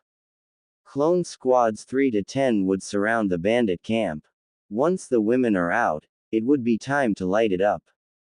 Naruto joined Team 1 and 2 clone captains. They'd the sentries on the south side of the camp with kunai. It wasn't hard, they were immobile targets. Naruto and the clone captains hid the bodies and hanged into their most recent victims. Then they walked toward the tent that held the women captives. The sounds coming from inside the tent were not pretty. I abhor rape, so I will not elaborate or illustrate this scene. Naruto felt his anger synchronize with Kurama's. The old fox might be a pervert, but it believes rape to be a crime more severe than murder. The 3 Naruto broke their henge, dashed silently into the tent. The real Naruto slapped a privacy seal on the tent so no sounds could escape. Then Naruto yanked the 5 bandits that were forcing themselves on the women off and dragged them to the other side of the tent where he and his clones removed their heads with their wakizashis. The girls screamed for a second, but Naruto was able to hush them. I am a ninja from Konoha. I have been sent here to help you. Is this everyone? He asked when they all calmed down. No, my friend was taken by the big one not even 20 minutes ago. Cried out a frantic girl in her early teens. All the girls were in rough shape. Dirt covered their knees and hands, and their clothing was ripped. Okay, I will go get her. Each of you hold on to one of my clones and they are going to get you out of here. He said as he made the familiar cross shape.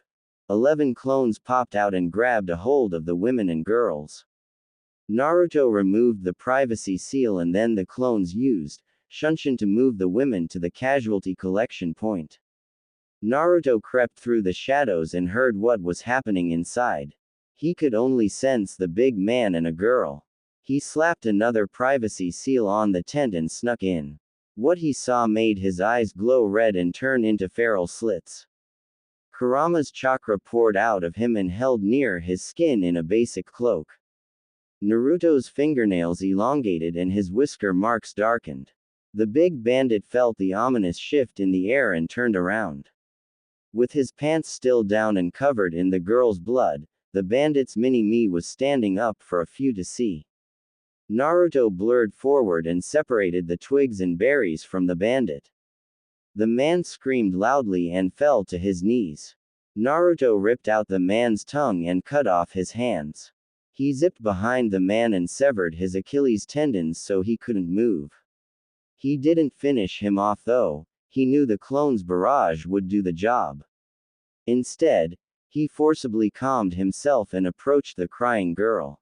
She reeled back from him, not trusting him. He held up his hands. Miss, it's okay. Your mayor sent me, and I am trying to get you out of here. My team has the camp surrounded and is going to destroy it soon. We need to go. With her consent, he covered her in his Anbu cloak.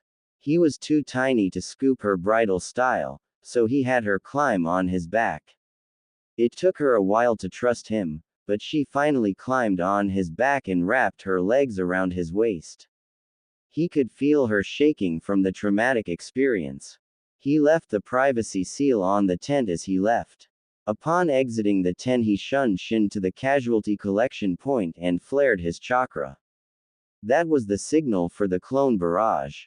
From both sides of the bandit encampment, clone teams launched great fireballs enhanced by wind jutsu. The clones kept the barrage up for 3 minutes. The firestorm that ensued made sure there were no survivors. Just flaming carcasses, melted sword and ashes of belongings. After their job was done, the clones dispelled. The backlash and visuals of the bandits burning alive hit Kitsune. The whole mission hit Kitsune all at once. He fell onto his knees and puked his guts out. He held it together and didn't freeze.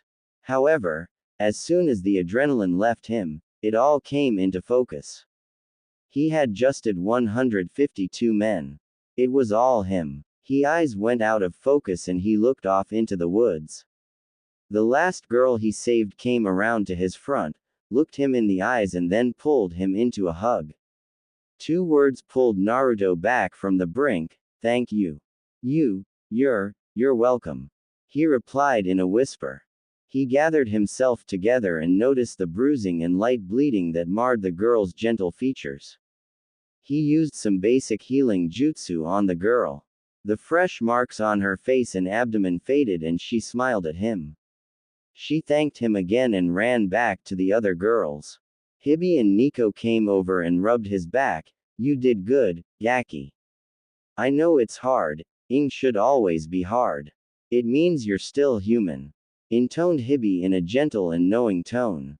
"We are here for you, Kitsune-kun," said Nico, backing up Hibi. Kurama had watched his container. He thought he might lose it there when he went into the last tent, but he brought it under control to help that poor girl. The kit did well, as always. He exceeded my expectations. And he even honored me by incinerating them. Ah, nothing like burning the evil out of this world. It is what the sage made me for. Kurama felt proud when reflecting on his container's actions. He reaches out to his container. "Kit, you did well. You didn't hesitate. You didn't lose yourself in the bloodlust. You controlled my power. Most importantly, look at those 12 girls. You saved them and gave them another chance at life. You did that, Kit. This means you also passed my test to work on controlling the second tail. I will leave you with that. Good night, Kit." "Thanks, Q. I appreciate it. Get some rest. I will finish up here." Even Naruto's thoughts carried a weak tone with them. Later, in the Hokage's office, Naruto gave the Hokage his mission report. Hiruzen winced when he heard the estimated number of bandits. 150 of them and he doesn't have a scratch on him. This kid is unbelievable, thought Hiruzen. I guess this means I will have to make him a full Anbu for a while. I still plan on graduating him with the other clan children. That will be a great year for him to make his public introduction. Okay then, I just have to make sure he survives 2 years of Anbu. Easy, right? Hiruzen was completely lost in his train of thought.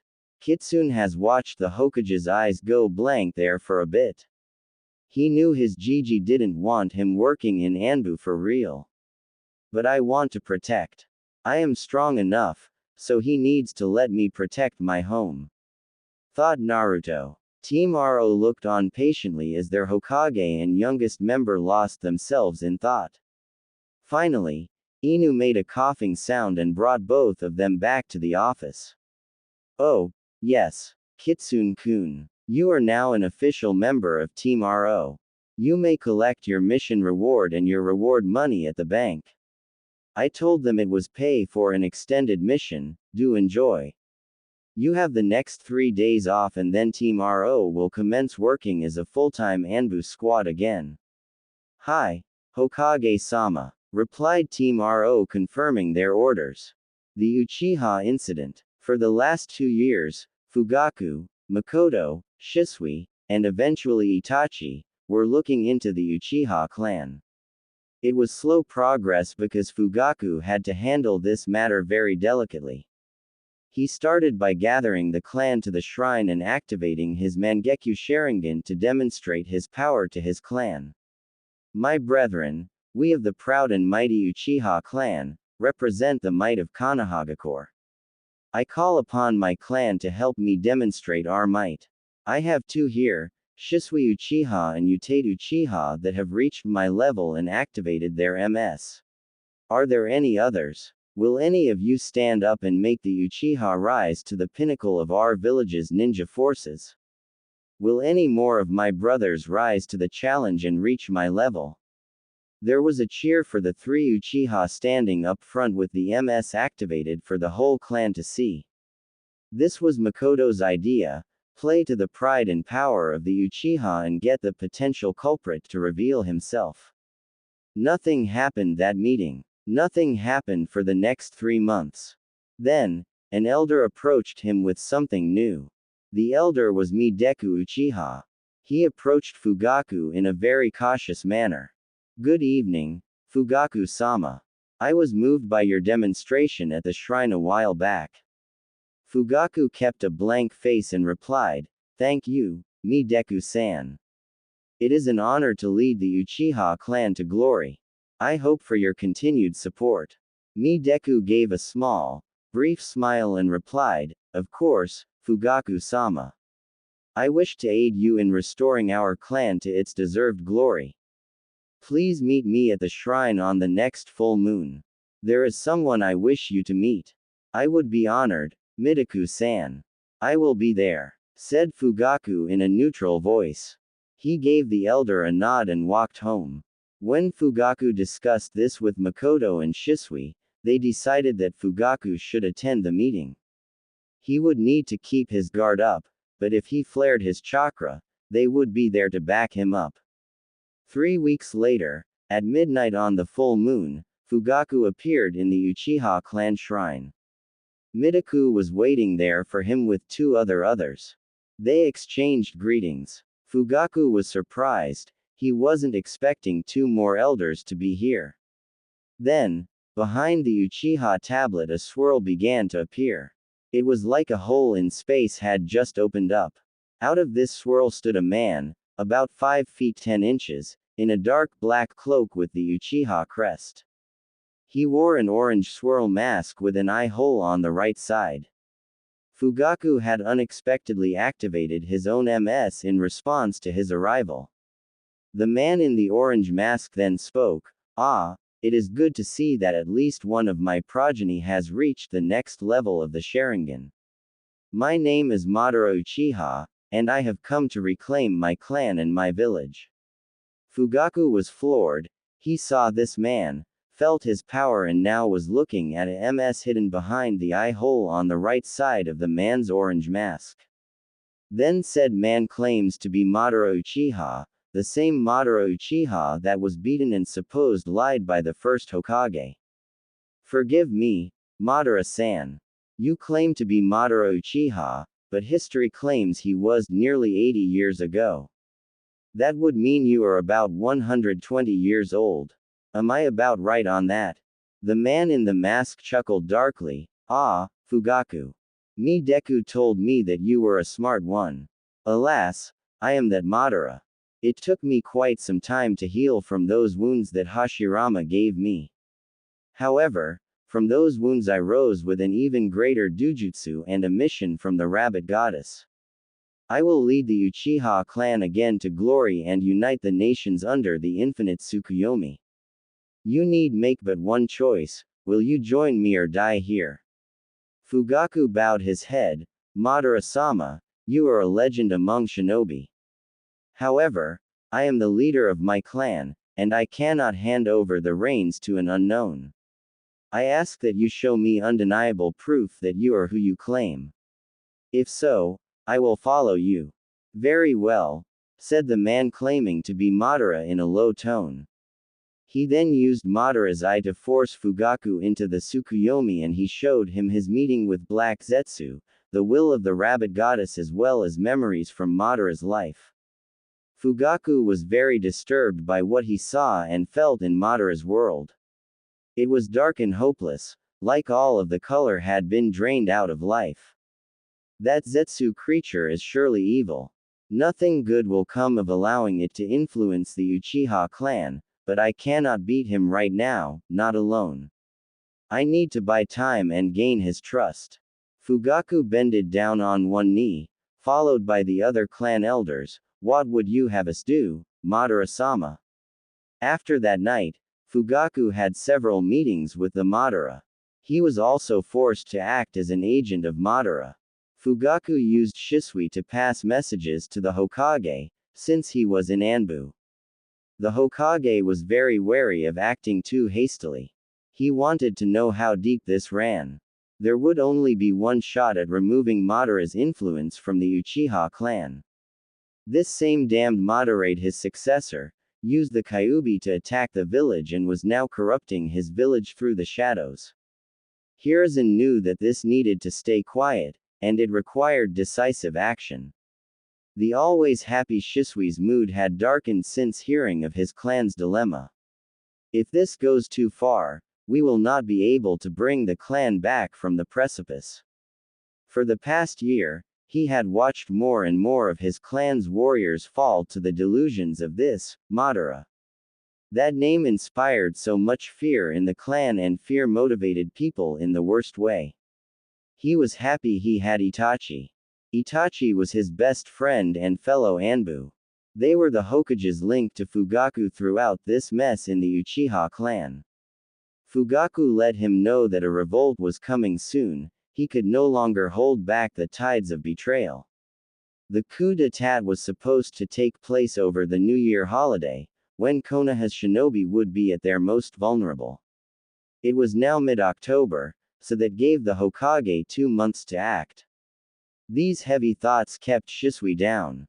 The weight of this secret dragged on him. The 4 loyal Uchiha were the only support that could be relied upon. Finally, Hiruzen called all 4 of them into his office. Inside were Danzo, Koharu and Jiraiya. Every member present held Hiruzen's trust, and their input was needed throughout this whole debacle.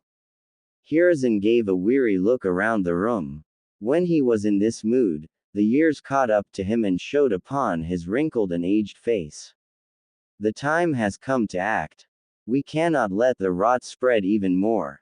We will do it all at once and try to remove this tumor before it gets the chance to spread. Fugaku knew his clan messed up. He had nearly given in to the tidings of the madman himself, but Makoto kept him anchored. Thanked Kami for that woman. Their relationship had improved since they took time training Naruto. That little kid really had a way of rubbing off on people. The light he brought back to Fugaku allowed Fugaku the humility to apologize to Makoto for treating her as subservient.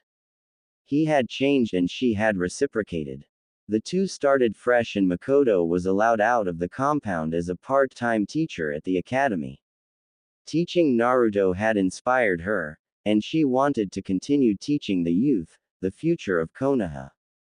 Fugaku was so lost in his thoughts that he barely heard the Hokage's plan. Hokage-sama and honorable elders, if I may. This was a problem created by my clan. I have talked with those present and we will be the ones to handle the rebellion. I ask that you respect my decision as a clan head. The room, aside from the Uchihas, was taken aback. Hiruzen never intended on making them shoulder that burden. Hell, even Danzo just thought of overwhelming them with the numbers and strength of Konoha. Fugaku continued, Hokage-sama, this is an Uchiha problem. If we allow other clans and shinobi of Konoha to fix it for us, then the clan will lose much more honor and standing than if we handle it ourselves. For the sake of the future Uchiha, I ask you to let us handle this. As he concluded, Fugaku and the 3 other Uchiha bowed their heads low. A sign of trust that the Hokage did not miss. Very well. What is your plan, Fugaku? Hiruzen replied tentatively. The next clan meeting is in 3 days at the shrine. All those involved in the planned coup should be there. I ask for your discretion, cordon off the Uchiha clan district with Anbu. Give them standing orders that they are not to intervene until we have cleansed the clan of traitors or died trying. Fugaku said this with his head still bowed. Hiruzen knew these were the words of a man at peace with his decision. Shisui, Itachi, how do you two feel about this? The Hokage didn't want two of his star Anbu to crack from something as dark as this. Our loyalty is to you, Hokage-sama, and to the village of Konohagakure no Sato. We will do what must be done, replied the boys with a bow and salute. Hiruzen let out a deep sigh. Not even his pipe could make this feel better. Very well, you will have Anbu support should you need it. Unless the signal is given, they will remain on support at the edge of the Uchiha compound. I pray for your success. Nighttime, October 25th, on the outskirts of the Uchiha compound. Kitsune was agitated. Kitsune was pissed. Kitsune needed somebody to shove a chill pill down his throat. Inu watched as Kitsune fidgeted in his position. The normally well-behaved and positive boy emanated a chilling aura. Ever since the details of the mission tonight were given to Team RO, Kitsune had been this way. Inu flashed behind Kitsune and put a hand on his shoulder. I know this is hard for you, but our orders are to wait for the signal. They will be okay. All he received in response was a nearly imperceptible nod. Inside, Naruto was a mess. He could feel the negative emotions pouring out of the Uchiha compound. He could feel the clash of chakra and the agitated spikes. The only thing that kept him rooted was being able to feel those 5 chakra signatures. If he felt them in trouble, Kitsune would go, consequences be damned. Kurama drew Naruto into the mindscape and forced him to calm down. He flashed Naruto a memory that would distract him for the time being. Kurama liked this memory because it demonstrated Naruto's ability to change others and bring light to the world. Flashback. Naruto was 8 years old and Makoto had invited him over to celebrate Sasuke's birthday during one of their training sessions. Unlike his other friend, Sasuke stayed within the Uchiha compound most of the time. He didn't put much effort into hanging out with his classmates and developing those bonds. Thanks to the training sessions, Naruto was the closest thing Sasuke had to a best friend. Naruto showed up to Sasuke's birthday and noticed that all in attendance were from the Uchiha clan. The party was a pretty standard affair, and it was far less lively than most parties Naruto had attended. The only real interaction with Sasuke was when he gave him a set of training weights that he had made personally. He knew that all Sasuke cared about was getting stronger to make his father proud, so he figured a training-related present would make Sasuke happy. Sasuke had given him a genuine smile and thank you. No, the party wasn't what made this day memorable. It was his interaction with Fugaku that made this day worth remembering. Naruto had noticed throughout the party that Fugaku rarely paid any attention to Makoto aside from giving her commands. He had noticed this during training and other time as well. However, it seemed even more rigid today, which ticked the blonde 8-year-old off. Nobody talked down to his Makoto-sensei and got away with it, especially since he found out Makoto was his mom's best friend. After Fugaku had barked at Makoto for something trivial, like running out of drinks or something stupid, Naruto had reached his limit. He marched over to Fugaku, grabbed his wrist with his tiny hand, and dragged him out back. Fugaku had initially been angry, but that changed to confusion when he saw the look on Naruto's face. He had come to understand and respect the kid after years of training him. Hell, he even went as far as letting Itachi make an oath of brotherhood with him. However, he had never seen Naruto look at his like this. Fugaku-sensei, What did Kami stick up your to make you think it is okay to talk to Makoto Bakken like that? The anger was radiating off of Naruto and made his voice sound gruffer than usual. What do you mean, Naruto-kun? Makoto is my wife. The Uchiha are a patriarchal clan, therefore she must listen to me and follow my orders.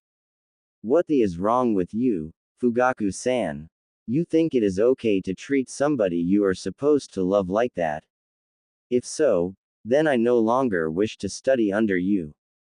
Naruto's voice shook and the extra emphasis he put on, "san," really hurt Fugaku. Look here, Naruto-kun. I wouldn't expect you to understand. Fugaku was startled when Naruto cut him off. No, you look here, Fugaku-san. I may not be married but I know what love is. The way you treat Makoto, Itachi and Sasuke is not love. It is a perversion of your pride. It's disgusting. And don't try to lie to me or beat around the bush, you know about my sensory ability. Now Naruto's whole body was shaking. His features were turning feral, and an aura was materializing around him. Okay, Naruto, calm down. Now is not the time or place for the Kyuubi's chakra. Let me ask you this, what have I done to upset you so much? I have spent years training you alongside my sons.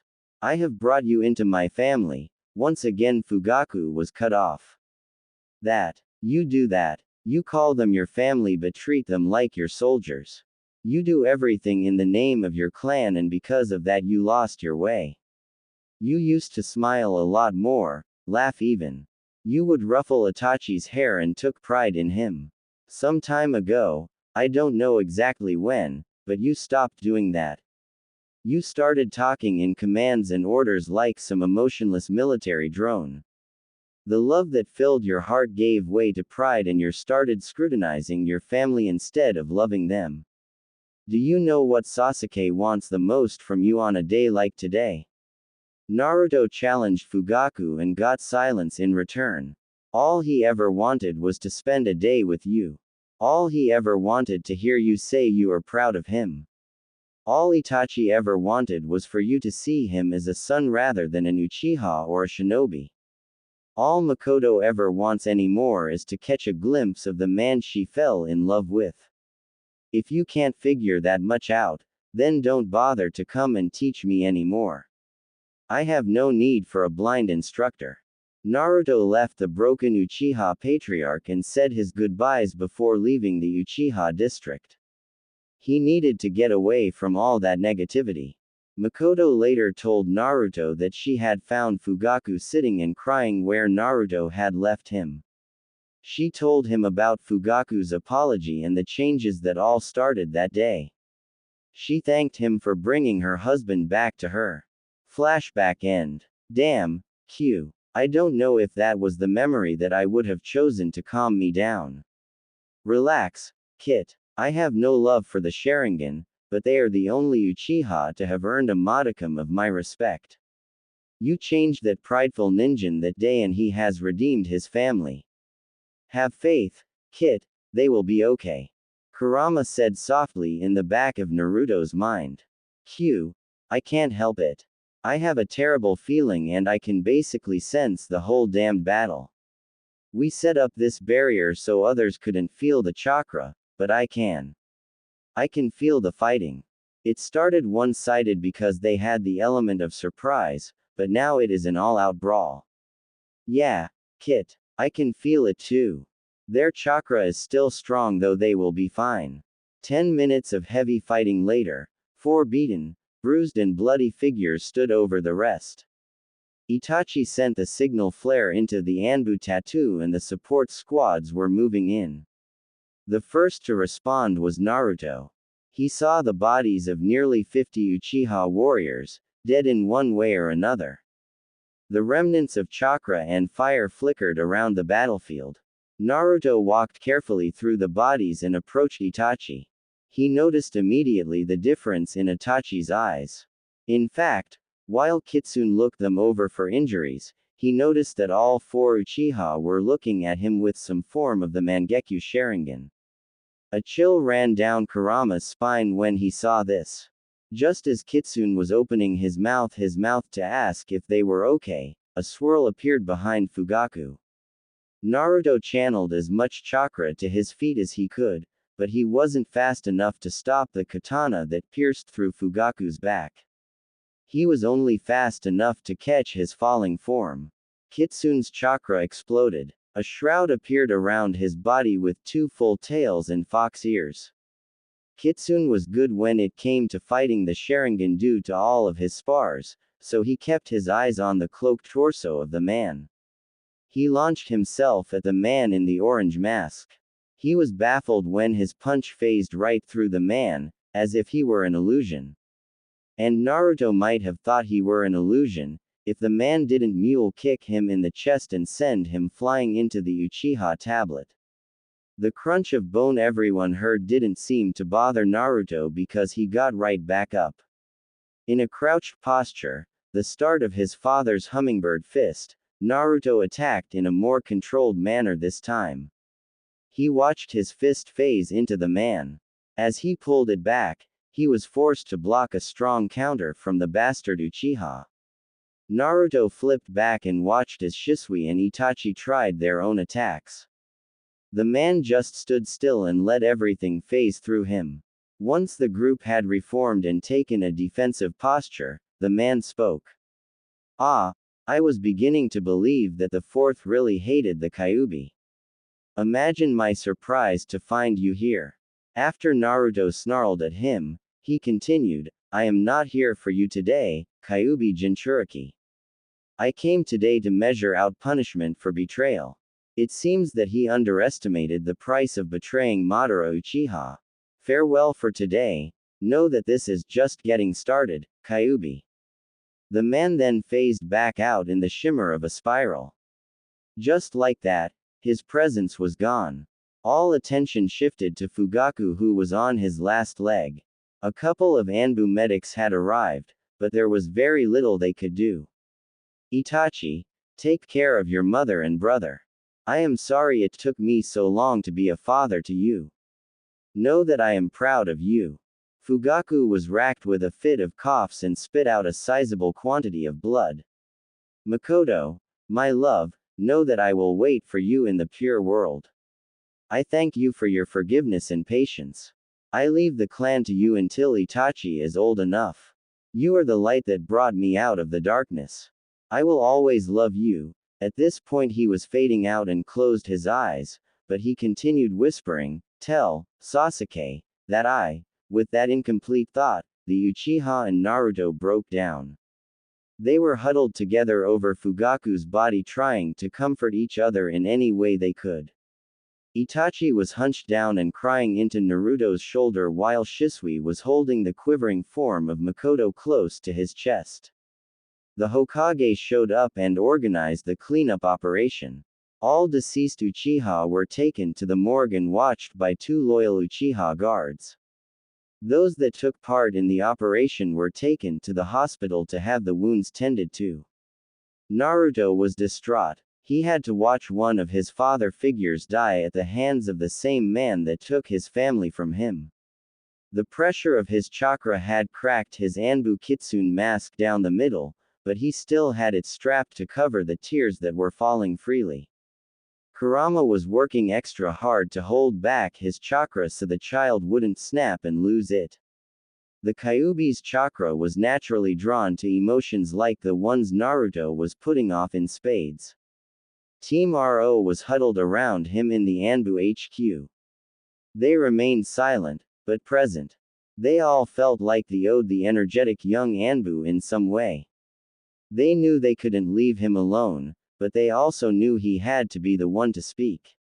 Naruto retreated to the comfort of his mindscape and opened the door that took him to Fugaku.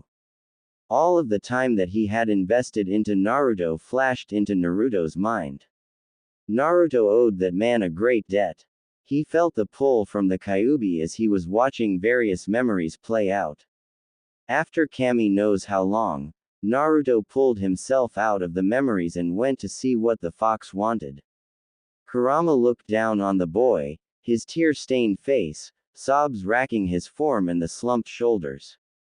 He knew that this was another hurdle that the child needed to overcome, but he needed the child to calm down. His chakra was leaking out and he needed the boy to get it under control. Kit, I am sorry for your loss. That Uchiha was slightly better than most. I am not poking fun at him. I was beginning to respect him, and I acknowledge the debt you owe him. Naruto looked up, barely able to make eye contact with the fox. Hugh, I don't know what to do. I am not strong enough to fight Madara. Whatever we threw at him just went right through him and then, wham. He just clocks me. Itachi and Shisui too. I am so frustrated. I am so angry. My heart hurts so bad. As he was speaking, the Kyuubi's chakra was taking for around him. Kit, come here and sit. Come into the seal, it will be easier for me to control my chakra. Right now, you are entering level 1 in the real world. You need to rein it in. Tell me, Kit, what did you say to me the second time we met? This question caught Naruto off guard. It made all the chaos in his mind and heart pause as he tried to remember what Kurama was talking about. I am Naruto Uzumaki Namikaze. I will become the Hokage. I will never give up. I will never go back on my word, mumbled Naruto through the raging storm that was his mind. Yes, Kit. That is what you said to me. That is the standard I am holding you to. Do not give up. The first loss is hard. I still feel the pain from when the sage left us. But what did your Hokage tell you that a shinobi is? What does it mean to be a shinobi? Realization dawned on Naruto. The storm that filled the sky over the seal dissipated into a cloudy sky. A shinobi is one who endures. A shinobi is the one that can move past pain and hardship to accomplish his mission. That's right, Kit. I don't agree with a lot of your human ways, but that is a way I can respect. Now, Naruto Uzumaki Namikaze, are you a shinobi? Are you going to become the Hokage, or are you going to disrespect all the effort that Ninjin put into you? Are you going to bring peace to the shinobi world, or are you going to give up, go back on your word and let me eat you? Kurama never thought that he was any good at this sort of crap. I mean, I am a Biju created to absorb human hatred and cleanse evil from the land. Yet here I am helping this human, my jailer. Father, please let this boy be the one, thought the Kyuubi as he watched the life return to Naruto's eyes. The deep, dull blue brightened into their normal azure color. Thanks, Kurama. Thanks for being my partner. I don't know what I would do without you. I can feel Team Ro freaking out, so I am going to go deal with that. Thanks again. Naruto fist bumped Kurama's paw left the mindscape. Outside, Team Ro was looking at Naruto and they were in battle postures. They had seen the Kyuubi cloak sprout up out of nowhere and they were concerned. Hell, they were terrified. They didn't want to fight the Kyuubi inside Anbu HQ. The chakra spike had drawn the attention of a couple more Anbu teams, so Naruto realized he was surrounded. Kitsune, is that you? Asked a hesitant Inu.